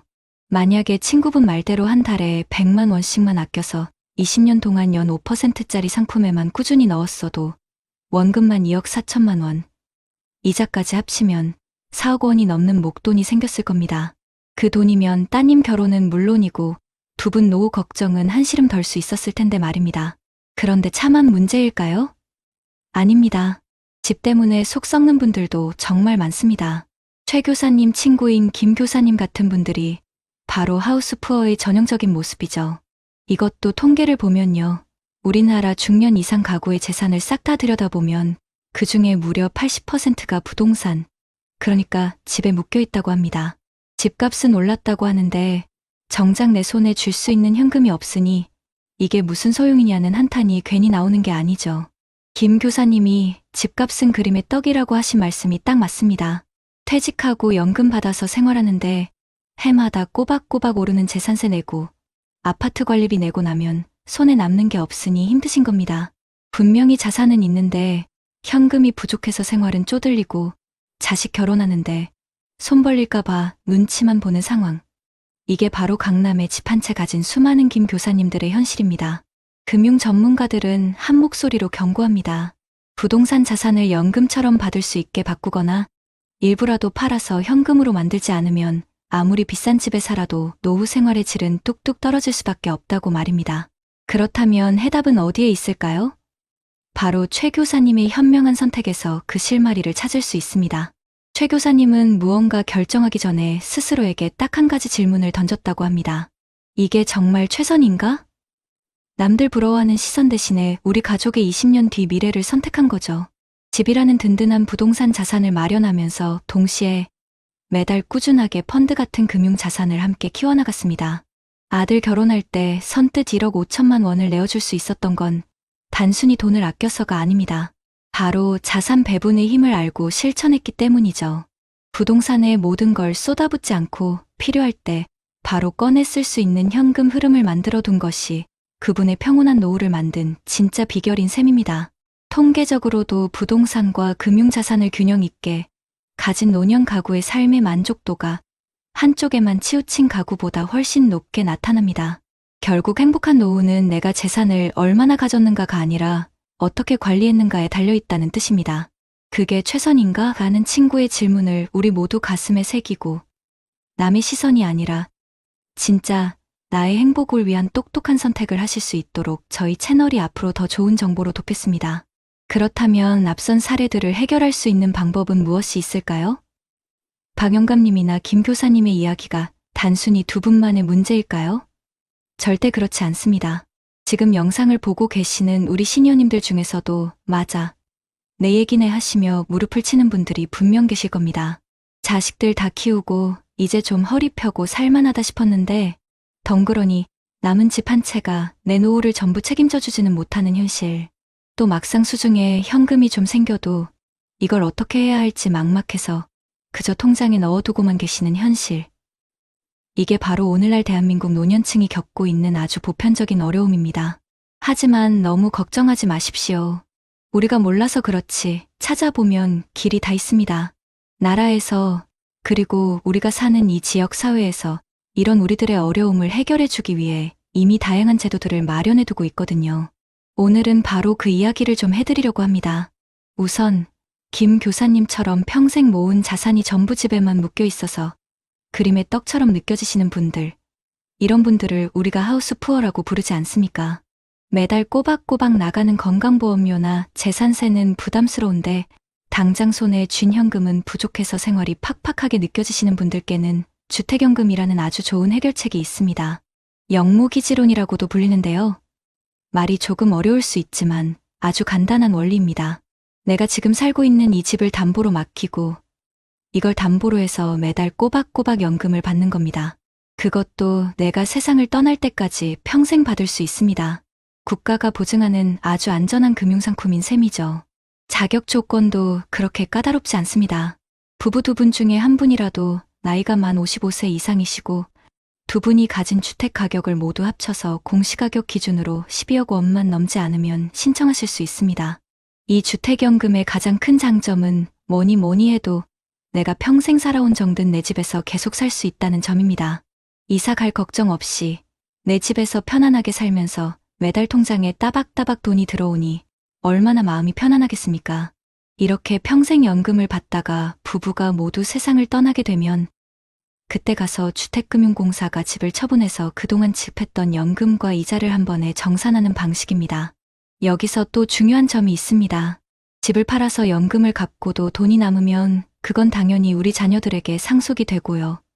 혹시라도 집값이 떨어져서 연금 받은 것보다 돈이 모자라더라도 자녀들에게 추가로 돈을 내라고 요구하지 않습니다. 부족한 부분은 국가가 책임지는 구조니까 자식들한테 빚을 물려줄까봐 걱정할 필요가 전혀 없는 겁니다. 우리 김 교사님처럼 집값은 그림의 떡이라며 생활고를 겪는 상황에서 이 주택연금이야말로 묶여있는 자산을 현금으로 바꿔서 숨통을 틔워주는 정말 실질적인 대안이 될 수 있습니다.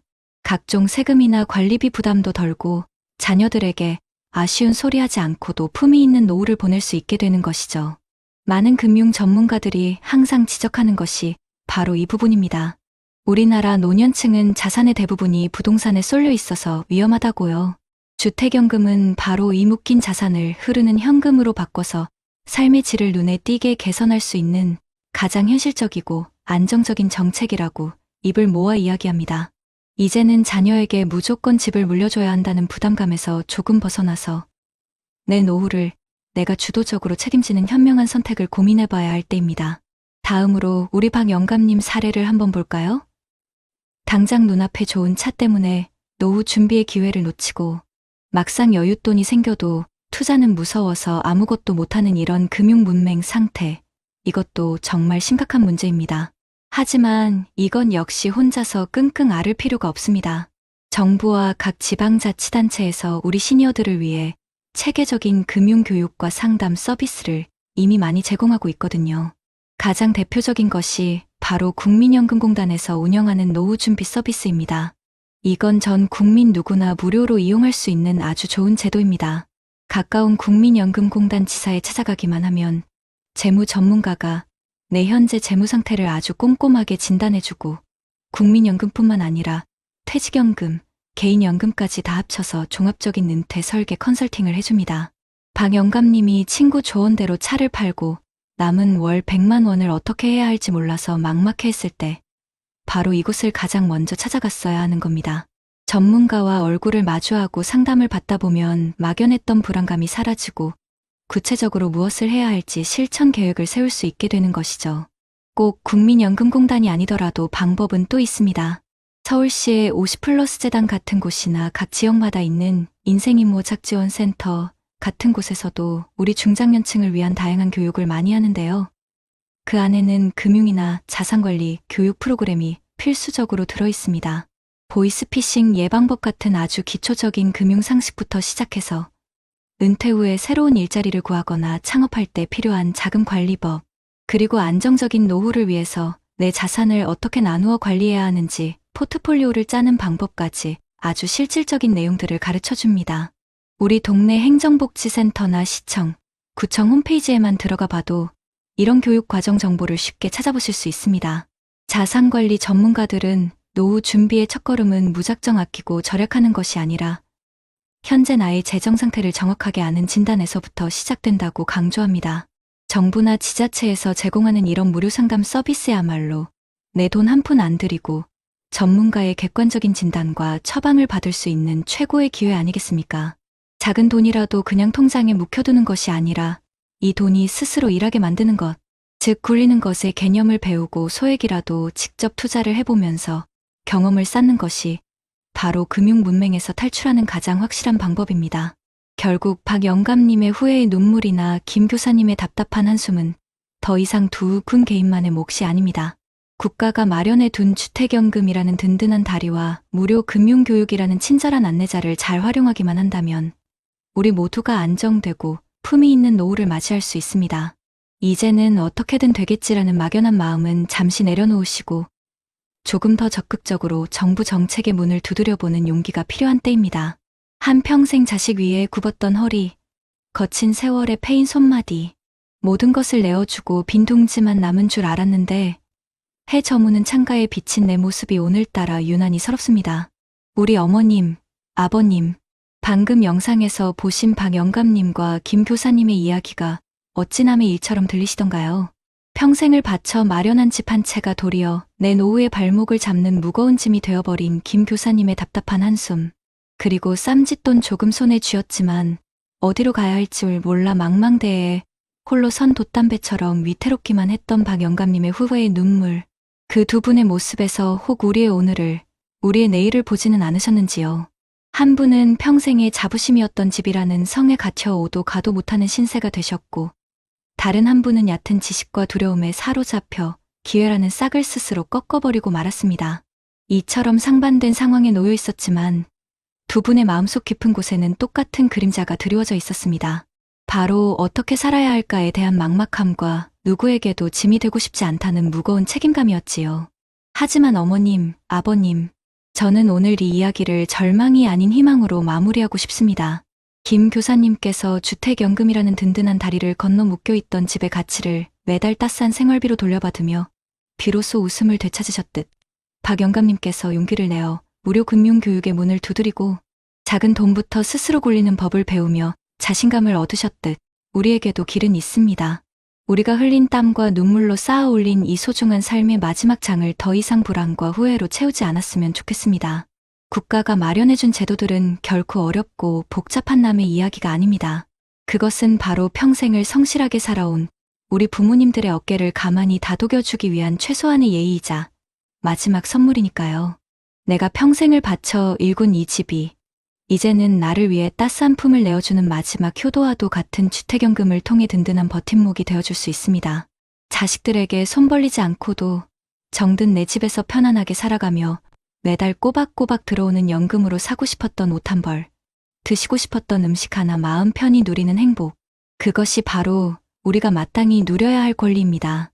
평생 돈 무서운 줄만 알고 은행에 넣어두기만 했던 그 소중한 노후 자금이 나라에서 알려주는 친절한 금융교육이라는 나침반을 만나 잃어버렸던 길을 찾고 스스로 몸집을 불려나가는 기쁨을 맛볼 수도 있습니다. 더 이상 모른다는 두려움 뒤에 숨지 마십시오. 작은 용기 하나만 내면 내 피 같은 돈을 지키고 야무지게 불려나갈 지혜를 얻을 수 있습니다. 어머님, 아버님, 이제는 자식들 걱정은 조금 내려놓고 온전히 나 자신을 위한 현명하고 용감한 선택을 하실 때입니다. 지난 세월, 굽이굽이 참으로 고생 많으셨습니다. 거울 속에 비친 주름진 얼굴과 희끗희끗한 머리카락은 패배의 흔적이 아니라 한 시대를 온몸으로 살아내신 위대한 훈장입니다. 그 찬란한 훈장에 어울리는 존경받아 마땅한 노후를 스스로에게 선물하십시오. 오늘 저희가 알려드린 방법들이 그 길을 밝히는 작은 등불이 되기를 진심으로 소망합니다. 어머님, 아버님의 황혼이 쓸쓸한 해 질녘이 아니라 세상 가장 아름답고 찬란한 노을빛으로 물들기를 저희가 항상 곁에서 응원하겠습니다. 부디 오늘보다 내일 더 행복하십시오. 진심으로 사랑하고 존경합니다. 얼마 전 경기도에 사는 한 50대 가장이 고등학생 아들이 친구와 나누는 통화를 듣고 가슴이 철렁 내려앉았다고 합니다. 행복이 뭐냐는 질문에 1초의 망설임도 없이 그냥 통장에 돈 5억 있는 거 라고 답했다는 겁니다. 자식에게 가난을 물려주지 않으려고 밤낮 없이 희생한 우리의 세월이 결국 아이들에게 이런 가치관을 심어준 걸까요? 만약 이 문제를 그냥 방치하신다면 10년 뒤 자녀와의 관계는 물론 우리의 노후까지 송두리째 흔들릴 수 있습니다. 오늘 영상 끝까지 보시면 왜 우리 아이들이 돈에 집착하게 됐는지, 그리고 가장 중요한 우리의 노후를 어떻게 지켜야 하는지 그 해답을 얻게 되실 겁니다. 여러분은 혹시 자식의 전화 한 통에 세상을 다 가진 듯 기쁘다가도 무심한 말 한마디에 심장이 쿵 하고 내려앉는 경험을 해보신 적 있으신가요? 평생을 자식 하나 잘 되라고 흙탕물마다 안고 달려왔는데 그 끝에서 우리가 마주하게 될 것이 따스한 밥상이 아닌 차가운 계산서일 수도 있다는 생각 혹시 해보셨습니까? 서울 변두리, 아직 새벽이 채가시지 않은 희뿌연 어둠 속에서 가장 먼저 불을 밝히는 곳이 있었다. 기름 냄새와 고소한 젓갈 냄새가 뒤섞여 묘한 정겨움을 자아내는 순잔의 반찬, 쉰개의 봄. 여름, 가을, 겨울이 간판 위에 켜켜이 쌓이는 동안 박순자 여사의 손은 나무 껍질처럼 거칠고 투박해졌다. 매일 새벽 시린 물에 손을 담가 나무를 묻히고 생선을 조리면서도 그녀의 얼굴엔 고단함 대신 희미한 자부심이 서려 있었다. 아이고, 순자 언니, 오늘따라 장사가 더 잘 되네. 옆집 과일가게 최 사장이 사과 한 알을 건네며 너스레를 떨었다. 순자 여사는 주름진 눈가에 웃음을 가득 담고 손사래를 쳤다. 무슨, 우리 아들 오늘 생일이라 겸사겸사 일찍 나왔지. 저녁에 갈비찜 해먹이려면 좋은 고기 미리 봐둬야 혀. 아따, 민호는 좋겠네. 펀드 매니저 아들 둔 덕에 언니도 이제 좀 쉬엄쉬엄하지. 쉬긴 뭘 쉬어. 저놈 장가 보내고 손주 볼 때까지는 꼼짝없이 이 자리를 지켜야지. 그래도 지가 번듯하게 커서 제 앞파림하고 사는 것만 봐도 배가 불러. 순자 여사에게 아들 민호는 세상의 전부였고 삶의 이유 그 자체였다. 남편이 일찍 세상을 뜨고 그녀는 여자의 몸으로 아들 하나 번듯하게 키우겠다는 일념 하나로 시장 바닥에 청춘을 묻었다. 자신의 옷 한 벌, 신발 한 켤레 사는 것은 사치였다. 달아빠진 고무장갑 너머로 스며드는 찬물에 손마디가 시큰거릴 때도, 뜨거운 기름이 팔뚝에 튀어 화끈거릴 때도 민호의 책상 위에 놓일 참고서와 문제집을 생각하며 이를 악물었다. 돈 없어서 서름당하는 일은 내 대에서 끝내자. 내 아들은 기죽지 않고 떵떵거리며 살게 해주자. 그것이 그녀의 유일한 기도이자 주문이었다. 그렇게 키운 아들은 과연 그녀의 자랑이 되었다. 명문대를 졸업해 여의도 증권가에서 잘나가는 펀드 매니저가 되었고 의사 며느리를 얻어 강남의 번듯한 아파트에 살았다. 1년에 고작 서너 번 얼굴 보기가 힘들었지만 순자 여사는 그것조차 아들의 성공이 가져다준 당연한 바쁨이라 여기며 스스로를 위로했다. 전화기 너머로 들려오는 아들의 무뚝뚝한 목소리에도 그래, 바쁜데 어미한테 신경 쓸 시간이 어디 있겠냐. 밥 잘 챙겨 먹고 운전 조심해라라며 먼저 전화를 끊어주는 것이 그녀가 아들에게 베풀 수 있는 마지막 배려라 생각했다. 그날 저녁 순자 여사의 작은 가게 딸린 골방은 아침부터 고소한 냄새로 진동했다. 새벽 시장에서 가장 좋은 갈빗대를 골라 정성껏 핏물을 빼고 손수 말린 표고버섯과 통통한 밤을 넣어 달짝지근하게 조려냈다. 아들이 좋아하는 잡채와 호박전까지 좁은 밥상 위는 임금님 수라상 부럽지 않게 그득하게 채워졌다. 약속한 7시가 조금 넘어 검은색 외제차 한 대가 좁은 골목길로 위태롭게 들어섰다. 어머니, 늦었습니다. 민호는 값비싼 양복 차림 그대로 현관에 들어섰다.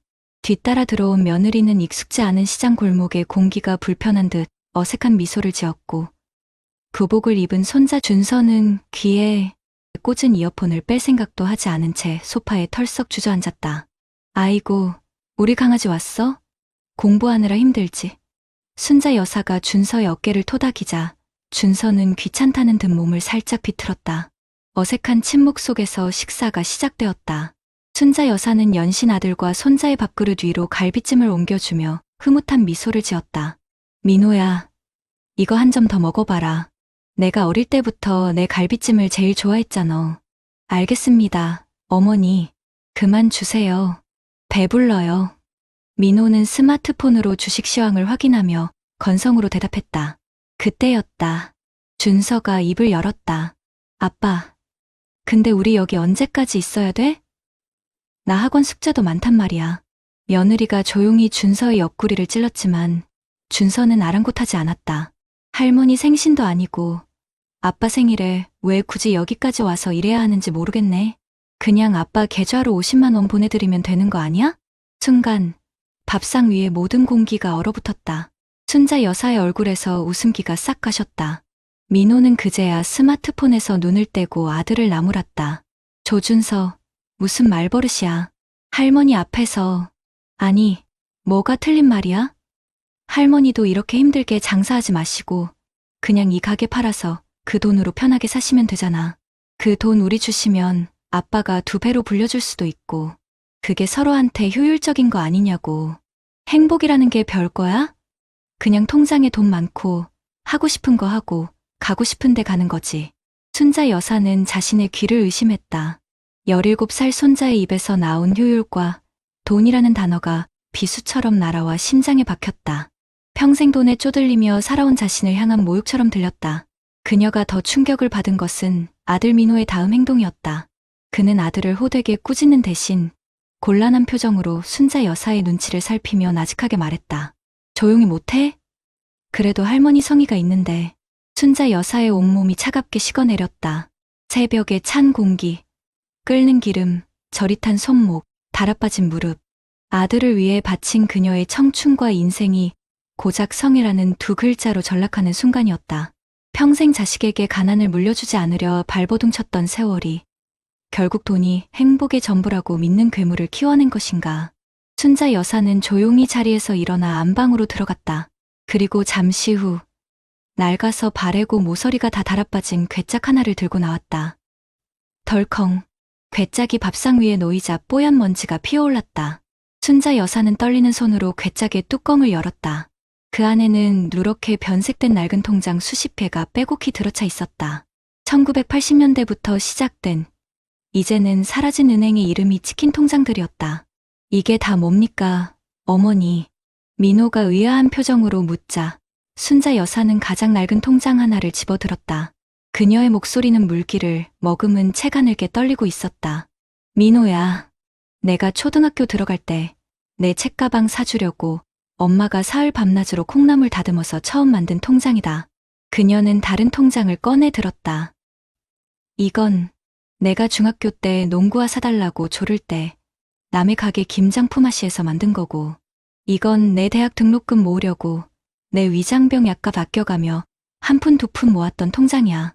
통장은 한 권 한 권 민호의 성장사이자 순자 여사의 희생이 역사였다. 통장 안에는 5,000원, 10,000원 같은 작은 숫자들과 함께 우리 아들 등록금, 아들 과외비라고 서툰 글씨로 적힌 메모가 희미하게 남아있었다. 순자 여사는 아들의 눈을 똑바로 쳐다보았다. 평생 아들 앞에서 굽어있던 그녀의 허리가 그 순간만큼은 꼿꼿했다. 눈물이 주름진 뺨을 타고 쉴 새 없이 흘러내렸다. 민호야, 이 통장들에는 단순히 돈만 들어있는 게 아니야. 너를 키우기 위해 굶었던 내 저녁밥이, 달아빠진 내 손마디가, 잠 못 자고 뜬 눈으로 지새운 내 젊음이 전부 여기 들어있다. 나는 너한테 가난을 물려주기 싫어서, 돈 때문에 기죽는 서름을 겪게 하기 싫어서, 그래서 평생을 이렇게 살았다. 그런데 그게 고작 돈이었니? 내게는, 그리고 내 손주에게는 이게 그냥 숫자에 불과했어? 순자 여사의 절규 섞인 물음이 좁은 방 안을 울렸다. 그것은 아들을 향한 원망이자 자기 자신을 향한 처절한 후회였다. 민호는 아무 말도 할 수 없었다. 낡은 통장들 위로 떨어지는 어머니의 눈물방울이 마치 용암처럼 뜨겁게 느껴졌다. 그는 단 한 번도 어머니의 삶을 숫자가 아닌 다른 것으로 생각해 본 적이 없었다. 어머니의 희생은 당연한 것이었고 그 희생의 결과물인 자신의 성공만이 중요했다. 어머니가 평생 지켜온 저 시장 가게는 그저 처분해야 할 낡은 부동산이었고, 어머니의 고생은 빨리 청산해야 할 비효율적인 과거일 뿐이었다. 아들 준서의 말은 사실 지난 수년간 자신이 속으로만 생각해왔던 것을 그대로 내뱉은 것에 불과했다. 뭐니? 제가, 그는 차마 잘못했다는 말을 꺼내지 못하고 고개를 떨궜다. 그의 눈에도 뜨거운 것이 차올랐다. 아내는 안절부절 못했고 철없던 손자 준서의 얼굴에도 당혹감과 미안함이 뒤섞인 복잡한 표정이 스쳐 지나갔다. 순자 여사는 더 이상 아무 말도 하지 않았다. 그저 낡은 통장들을 가만히 쓸어볼 뿐이었다.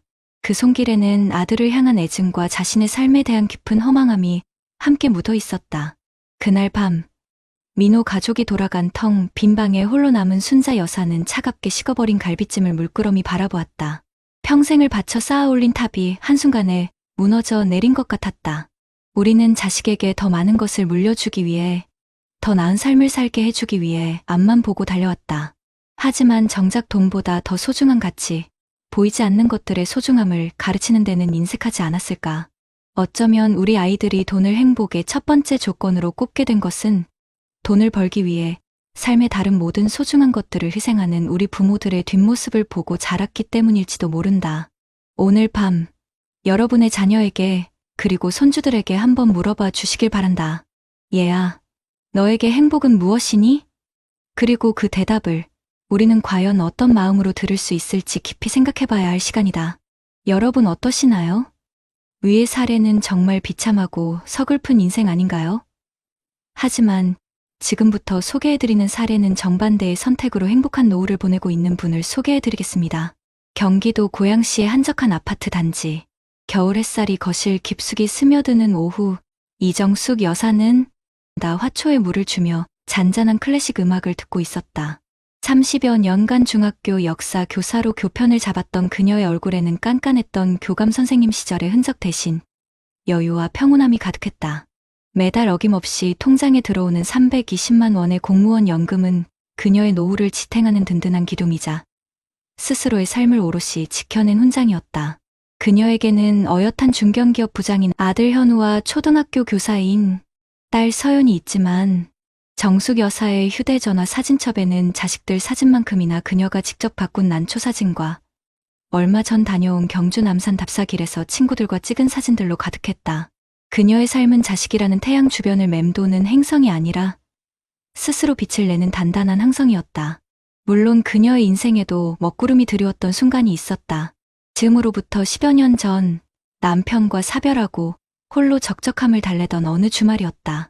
당시 대기업을 다니다 야심차게 사표를 던진 아들 현우가 잔뜩 상기된 얼굴로 그녀를 찾아왔다.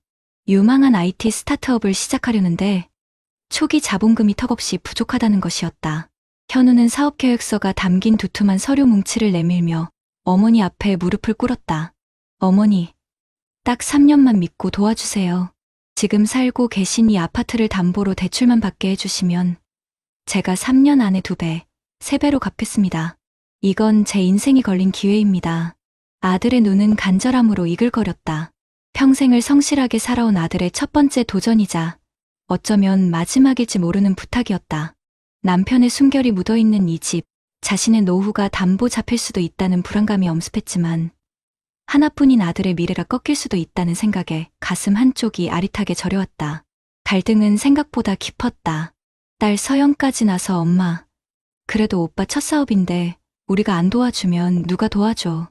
나도 적금 깨서 보탤게라며 아들을 거들었다. 현우는 날마다 찾아와 어머니를 설득했다. 옆집 철수 엄마는 가게까지 팔아서 아들 사업 자금 대줬다는데 어머니는 평생 그렇게 원칙만 따지시면서 저를 한 번도 제대로 믿어주신 적 없잖아요. 제가 실패할까봐 두려우신 겁니까? 아니면 어머니 노후가 더 중요하신 겁니까? 아들의 원망 섞인 외침은 정숙 여사의 심장을 날카롭게 파고들었다. 마치 자신이 자식의 앞길을 막는 이기적이고 냉정한 부모가 된 것만 같아 며칠 밤을 뜬 눈으로 지새웠다. 그녀의 마음속에서 수만 가지 생각이 천국과 지옥을 오갔다. 그래, 내가 평생 모은 게 이거 하나인데 아들 앞길을 위해 내줘야 하지 않을까. 아니야. 여기서 내가 무너지면 아들은 평생 부모에게 기대 사는 캥거루족이 될지도 몰라. 그녀는 며칠 고심한 끝에 아들과 딸을 조용히 불러 앉혔다. 그리고 떨리는 목소리로 하지만 단호한 눈빛으로 입을 열었다. 현우야, 서연아, 미안하다. 이 집은 너희 아버지와 나의 평생이 담긴 마지막 보루다. 그래서 내어줄 수가 없구나. 대신 내가 너희에게 물려주고 싶었던 건 돈이나 집이 아니었다. 어떤 시련이 닥쳐도 스스로의 힘으로 일어설 수 있는 단단한 의지와 지혜란다. 현우야, 내 힘으로 시작해봐라. 엄마는 돈 대신 너의 가능성을 믿고 멀리서 응원하마. 설령 실패하더라도 괜찮다. 그 실패가 너를 더 단단하게 만들어줄 테니. 현우는 결국 어머니는 절 못 믿으시는 거군요라는 차가운 말을 남기고 돌아섰다. 그 후 몇 년간 아들과의 관계는 서먹한 겨울처럼 얼어붙었다. 명절에도 겨우 얼굴만 비출 뿐 살가운 대화 한마디 오가지 않았다. 정숙 여사는 텅 빈 집을 홀로 지키며 자신의 선택이 옳았는지 수없이 되뇌고 또 되뇌었다. 내가 너무 모질었던 걸까? 자식을 향한 미안함과 자신의 선택에 대한 외로운 믿음 사이에서 그녀는 홀로 긴 시간을 견뎌내야만 했다. 전화위복의 순간은 5년이라는 시간이 흐른 뒤에야 찾아왔다. 작은 오피스텔에서 친구 2명과 시작했던 현우의 회사는 수많은 위기 속에서도 조금씩 성장의 업계에서 자리를 잡아가고 있었다. 어버이날 저녁, 예고 없이 현우가 아내와 아이의 손을 잡고 정숙 여사의 집을 찾았다. 멋쩍게 머리를 긁적이며 들어선 현우는 그녀 앞에 작은 카네이션 화분과 함께 낡은 통장 하나를 내밀었다. 그가 처음 사업을 시작할 때 만들었던 마이너스로 시작해 이제는 제법 두둑해진 통장이었다. 어머니, 그때 제가 정말 철이 없었습니다. 만약 그때 어머니께서 아파트를 담보로 제게 돈을 주셨다면 저는 아마 그 돈을 믿고 안일하게 사업하다 다 말아먹었을 겁니다. 아무것도 기댈 곳이 없다는 절박함이 저를 여기까지 오게 만들었습니다. 저를 냉정하게 밀어내 주신 것이 실은 가장 큰 믿음이고 사랑이었다는 걸 이제야 깨달았습니다. 정말 감사합니다. 어머니, 아들의 진심 어린 고백에 정숙 여사는 그만 참았던 눈물을 터뜨리고 말았다. 길고 외로웠던 믿음의 시간이 마침내 보상받는 순간이었다. 그녀가 지켜낸 것은 단순히 낡은 아파트 한 채가 아니었다. 그것은 자식이 온전히 독립된 어른으로 성장할 수 있도록 지켜봐주고 기다려준 부모의 사랑이었고, 스스로의 노후를 책임지며 자식에게 당당할 수 있었던 한 인간의 존엄성이었다.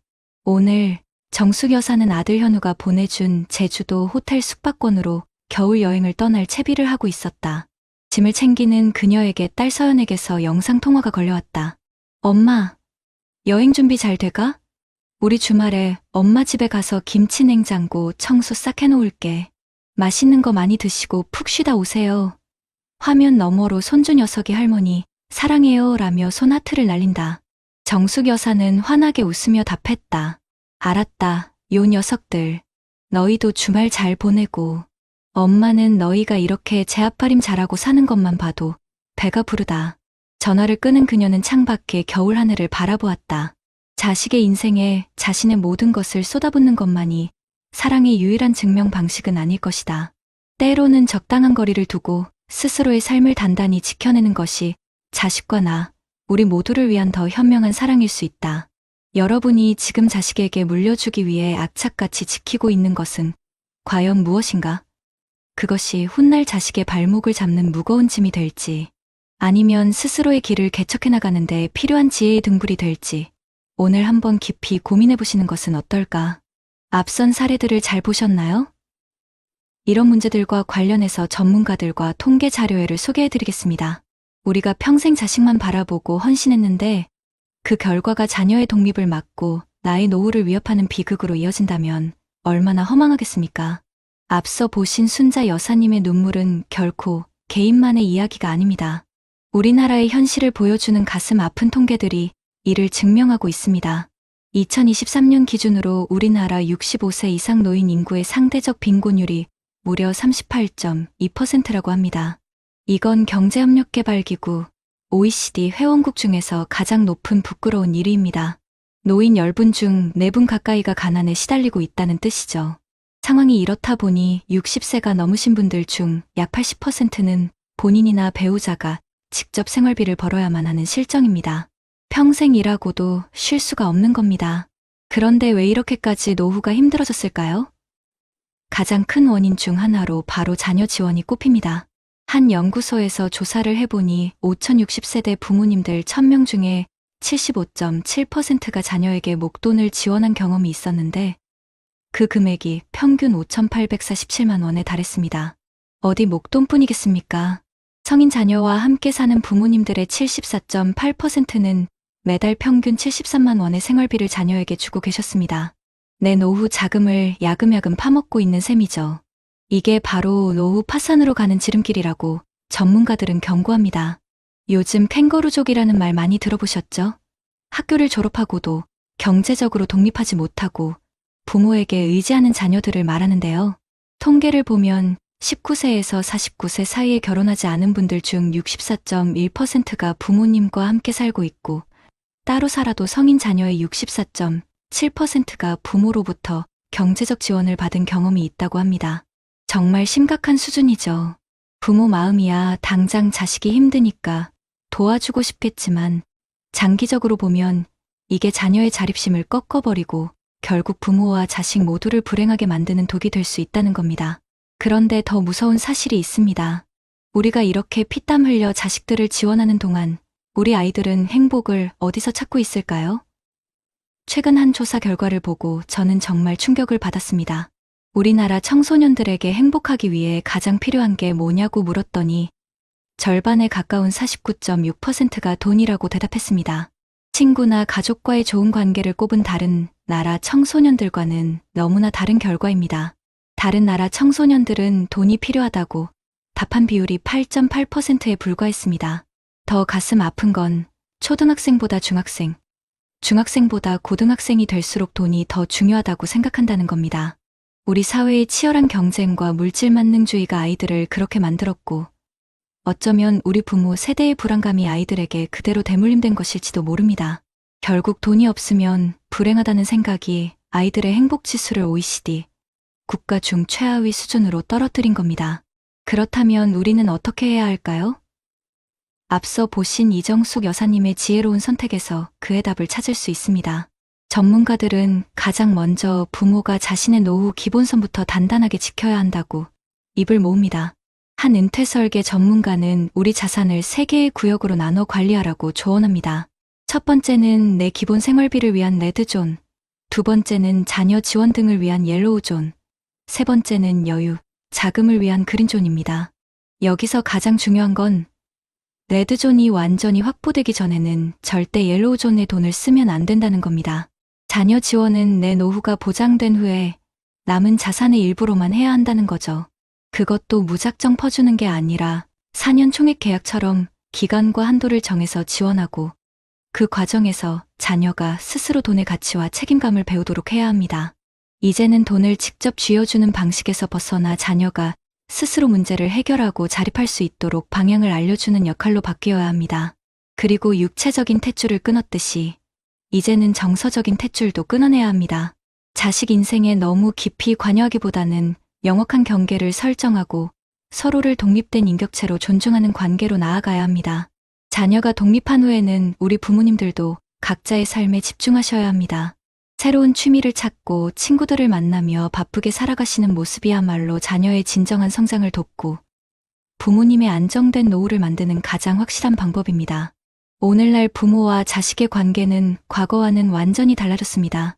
모든 걸 희생하고 내어주는 것만이 사랑이라는 생각은 때로 우리 모두를 불행하게 만들 수 있습니다. 순자 여사님의 후회의 눈물과 정숙 여사님의 단호한 지혜는 우리에게 묻고 있습니다. 우리는 과연 자식에게 무엇을 물려주려 하는가? 그것이 훗날 자식의 발목을 잡는 무거운 짐이 될지, 아니면 스스로의 길을 개척하는 데 필요한 지혜의 등불이 될지, 이제는 우리 모두 깊이 고민해야 할 때입니다. 부모가 자신의 삶을 당당하게 지켜낼 때 자녀 또한 건강하게 자립할 수 있고 그것이 바로 우리 모두에게 가장 행복한 노후를 선물할 것입니다. 그렇다면 앞선 사례들을 해결할 수 있는 방법은 무엇이 있을까요? 사실 우리 사회는 순자 여사님이나 이정숙 여사님 같은 상황들을 마주하면서 많은 고민을 해왔고 그 결과 다양한 정책과 전문가들의 지혜가 쌓여왔습니다. 우선 부모님 세대가 자녀에게 모든 것을 쏟아붓고 나중에 경제적으로 힘들어지는 비극을 막기 위한 정책부터 이야기해볼까요? 국가는 우리 부모님들의 기본적인 삶을 보장하기 위한 여러 안전장치를 마련해두고 있어요. 가장 대표적인 것이 바로 최소한의 품위 유지를 위한 기초연금과 국민연금입니다. 만 65세 이상 어르신들 중에서 소득이 하위 70%에 해당하시면 매월 일정 금액을 정부에서 지원해드리는 기초연금 제도가 있고요. 이는 자녀에게 의존하지 않고도 최소한의 생활을 유지할 수 있도록 돕는 아주 기본적인 사회 안전망이라고 할 수 있습니다. 그리고 젊었을 때부터 꾸준히 납입해온 국민연금은 말할 것도 없이 노후에 가장 중요한 소득원이 되는 것이죠. 은퇴 후에도 사회생활이나 경제활동을 이어가고 싶은 어르신들을 위해서는 정부와 각 지자체에서 다양한 일하는 노후를 위한 노인 일자리 사업을 제공하고 있습니다. 공공시설에서 봉사활동을 하시거나 아이들 등하교를 돕는 일, 시니어 인턴십 같은 경력과 적성에 맞는 일을 통해 생활에 활력을 더하고 추가적인 소득도 얻으실 수 있습니다. 특히 이정숙 여사님처럼 집 한 채가 전 재산인 분들이 많으실 텐데요. 이럴 때 정말 유용한 제도가 바로 집으로 연금 받는 주택연금입니다. 소위 영모기지라고도 하죠. 내가 가진 집을 담보로 맡기고 평생 또는 일정 기간 동안 매월 연금을 받는 방식인데요.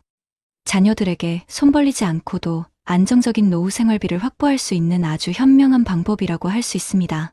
이제는 자녀 세대의 입장에서 건강한 독립을 지원하는 정책들도 살펴봐야겠죠. 부모님의 지원 없이는 혼자 힘으로 서기 힘든 이른바 캥거루족이라는 말도 이제는 익숙한데요. 이런 문제를 해결하고 자녀가 스스로의 힘으로 자립할 수 있도록 정부는 청년 세대를 위한 다양한 지원책을 펼치고 있습니다. 청년들의 가장 큰 고민 중 하나가 바로 집 문제 아니겠어요? 그래서 주거 독립을 위한 청년 주거 지원 정책이 있습니다. 청년 월세 특별 지원이나 버팀목 전세자금 대출, 청년 맞춤형 공공임대주택 같은 다양한 정책들이 시행되고 있어서 자녀들이 부모님께 큰 돈을 의지하지 않고도 자신만의 보금자리를 마련하고 독립의 첫걸음을 뗄 수 있도록 돕고 있습니다. 또 경제적인 자립 기반을 마련하는데 도움을 주기 위한 경제적 자립 기반을 위한 청년 자산 형성 지원 사업들도 많이 있습니다. 예를 들어 서울시의 희망 2배 청년 통장이나 정부의 청년 내일 채용 공제 같은 제도들이 있는데요. 청년들이 꾸준히 저축을 하면 정부가 일정 금액을 더 보태주어서 목돈을 마련할 수 있도록 돕는 제도입니다. 이는 부모님의 도움 없이도 결혼 자금이나 산업 자금 같은 미래를 준비할 수 있는 든든한 발판이 되어줄 겁니다. 이런 정책적인 지원과 더불어 부모님과 자녀 모두의 생각과 인식이 바뀌는 것이 정말 중요하다고 전문가들은 이야기합니다. 전문가들이 어떤 조언들을 하는지 들어볼까요? 먼저 자산의 빨간 선을 그어라는 삼선 자산관리라는 조언이 있습니다. 한국은퇴설계연구소의 강창희 대표님은 노후 자산을 3가지 구역으로 나누어 관리하라고 말씀하시는데요. 첫 번째는 RED선, 즉 위험구역입니다. 이건 바로 나 자신의 기본적인 노후 생활비예요. 이 돈은 어떤 경우에도 절대로 자녀 지원을 위해서 사용해서는 안 되는 말 그대로 마지노선이라고 생각해야 합니다. 두 번째는 YELLOW선, 주의 구역인데요. 이건 자녀 지원을 위한 예비 자금입니다. 이 돈을 지원할 때도 언제까지, 총 얼마라는 명확한 원칙과 어쩌면 계약서처럼 서로 명시적인 약속을 하는 것도 필요합니다. 이렇게 해야 자녀의 무분별한 의존을 막고 자녀 스스로도 경제관념을 가지게 할 수 있습니다. 마지막으로 GREN선, 안전구역은요. 앞선 모든 것을 해결하고도 남는 여유 자산입니다. 이 자산으로는 자녀를 돕거나 아니면 사회에 환원하는 등 자유롭게 사용하시면 됩니다. 이렇게 자산을 명확하게 구분해 놓으면 부모님께서도 마음 편하게 노후를 보낼 수 있고 자녀들도 책임감을 가질 수 있겠죠. 또 하나의 중요한 조언은 바로 정서적 탯줄을 끊어라는 것입니다. 이건 경계 설정의 중요성을 의미하는데요. 전문가들은 부모님이 자녀의 삶에 지나치게 개입하는 것을 경계해야 한다고 한 목소리로 말합니다. 자녀가 성인이 되면 경제적인 지원뿐만 아니라 정서적으로도 독립된 인격체로 존중하고 명확한 경계를 설정해야 합니다. 이는 자녀가 스스로의 삶을 책임지는 어른으로 성장하게 할 뿐만 아니라 부모님 역시 자녀 걱정에서 벗어나 자신의 삶에 온전히 집중할 수 있게 합니다. 순자 여사님의 가슴 아픈 이야기와 이정숙 여사님의 현명한 선택은 우리 사회에 정말 중요한 질문을 던져줍니다. 더 이상 부모님의 무조건적인 희생이 미덕이 아닌 시대입니다. 이제는 정부의 든든한 정책들을 디딤돌 삼아서 부모님은 스스로의 노후를 책임지시고 자녀들은 건강하게 자립할 수 있도록 지원해야 합니다. 이처럼 부모님과 자녀가 각자의 삶을 존중하면서 서로를 응원하는 건강한 거리, 그게야말로 우리 모두가 진정으로 행복해지는 길일 것입니다. 세월의 강물 흐르듯 부모의 사랑은 마르지 않는 샘물 같아 자녀에게 흘렀네. 허리 굽는 줄 모르고 오직 자식 위에 뜨거운 심장 바쳐 꽃 피웠건만 어느 날 문득 돌아보니 빈손에 찬바람만. 하지만 이제는 알리라. 사랑의 진정한 깊이, 자신을 잃지 않는 지혜로 다시 피어나 함께 걷는 길, 서로의 빛이 되어주는 아름다운 노을빛 인생을. 우리는 오늘 순자 여사님과 이정숙 여사님의 이야기를 통해 우리 시대 부모님과 자녀의 깊은 고민을 함께 들여다보았습니다. 자식에게 모든 것을 쏟아붓고도 쓸쓸함과 허탈감에 눈물 짓던 순자 여사님의 뒷모습은 우리의 가슴을 저미게 합니다. 자녀를 향한 한없는 사랑이 때로는 자신을 잃게 만들고 그 사랑이 오히려 자녀에게 무거운 짐이 될 수도 있다는 가슴 아픈 현실을 마주하게 했습니다. 부모님의 희생이 미덕처럼 여겨지던 시절, 그 아름다운 헌신이 결국은 스스로의 노후를 위태롭게 하는 비극으로 이어지는 모습에 많은 분들이 깊은 탄식을 내쉬셨을 것입니다. 하지만 동시에 우리는 또 다른 희망의 불꽃을 보았습니다. 스스로의 삶을 지키며 자녀와 건강한 관계를 맺음으로써 더욱 단단하고 행복한 노후를 만들어 가신 이정숙 여사님의 현명한 선택 말입니다. 자녀를 향한 사랑의 크기는 순자 여사님과 다르지 않았지만 그 사랑을 표현하는 방식과 삶의 지혜가 전혀 다른 결과를 만들었습니다. 당신의 자산을 지혜롭게 관리하고 자녀가 스스로 설 수 있도록 돕되 지나치게 개입하지 않는 정서적 탯줄 끊기를 통해 이정숙 여사님은 자신과 자녀 모두에게 진정한 자유와 행복을 선물하셨습니다. 그 모습은 우리에게 이제는 부모의 무조건적인 희생만이 사랑의 전부가 아니다라고 조용히 그러나 단호하게 이야기해주고 있습니다. 사랑하는 시청자 여러분, 우리는 순자 여사님처럼 가슴 아픈 길을 걷고 싶지 않습니다.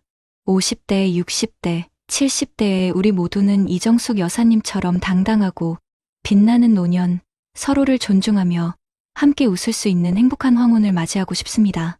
그러기 위해 오늘 우리가 함께 나눈 이야기들을 결코 잊어서는 안 됩니다. 국가가 우리를 위해 마련해둔 든든한 사회 안전망, 즉 기초연금과 국민연금, 노인 일자리 사업, 그리고 집 한 채로 평생 연금을 받을 수 있는 주택연금과 같은 소중한 디딤돌을 적극적으로 활용해야 합니다.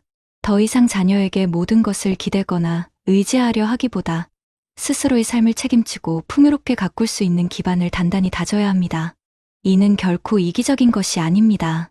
오히려 자녀에게 물려줄 수 있는 가장 값진 유산은 바로 걱정 없는 부모님의 행복한 미소이기 때문입니다. 그리고 우리의 자산을 레드존, 옐로우존, 그린존으로 나누어 현명하게 관리하라는 강창희 대표님의 삼선, 자산관리, 조언은 우리의 삶에 빨간불이 켜지지 않도록 막아줄 강력한 등대가 되어줄 것입니다. 절대 건드려서는 안 될 나의 노후 생활비를 먼저 확보하는 것, 이것이야말로 우리 자신을 지키는 가장 기본적인 방패임을 잊지 마십시오. 자녀에게 지원할 때는 명확한 원칙과 약속을 세워 서로가 책임을 가지도록 하는 지혜가 필요합니다. 무엇보다 중요한 것은 정서적 탯줄을 끊어라는 전문가들의 조언처럼 자녀와의 관계에서 건강한 경계를 세우는 용기입니다. 자녀가 성인이 되었다면 그들이 스스로의 삶을 책임지는 독립된 인격체로 존중해 주어야 합니다. 경제적인 지원뿐만 아니라 정서적으로도 적절한 거리를 유지하며 자녀가 부모의 그늘에서 벗어나 자신만의 빛을 낼 수 있도록 응원해야 합니다. 이 건강한 거리가 비로소 부모님과 자녀 모두에게 진정한 자유와 행복을 가져다 줄 것입니다. 사랑하는 시청자 여러분, 우리 앞에는 아직 많은 세월이 남아 있습니다. 이 시간들을 어떻게 채워나갈지는 오롯이 우리의 선택에 달려 있습니다.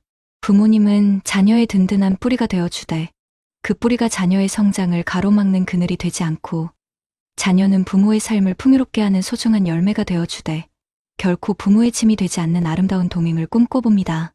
서로의 삶을 존중하며 때로는 눈물로 때로는 웃음으로 함께할 그 귀한 시간을 위해 지금부터라도 작은 변화를 시작해보는 건 어떨까요?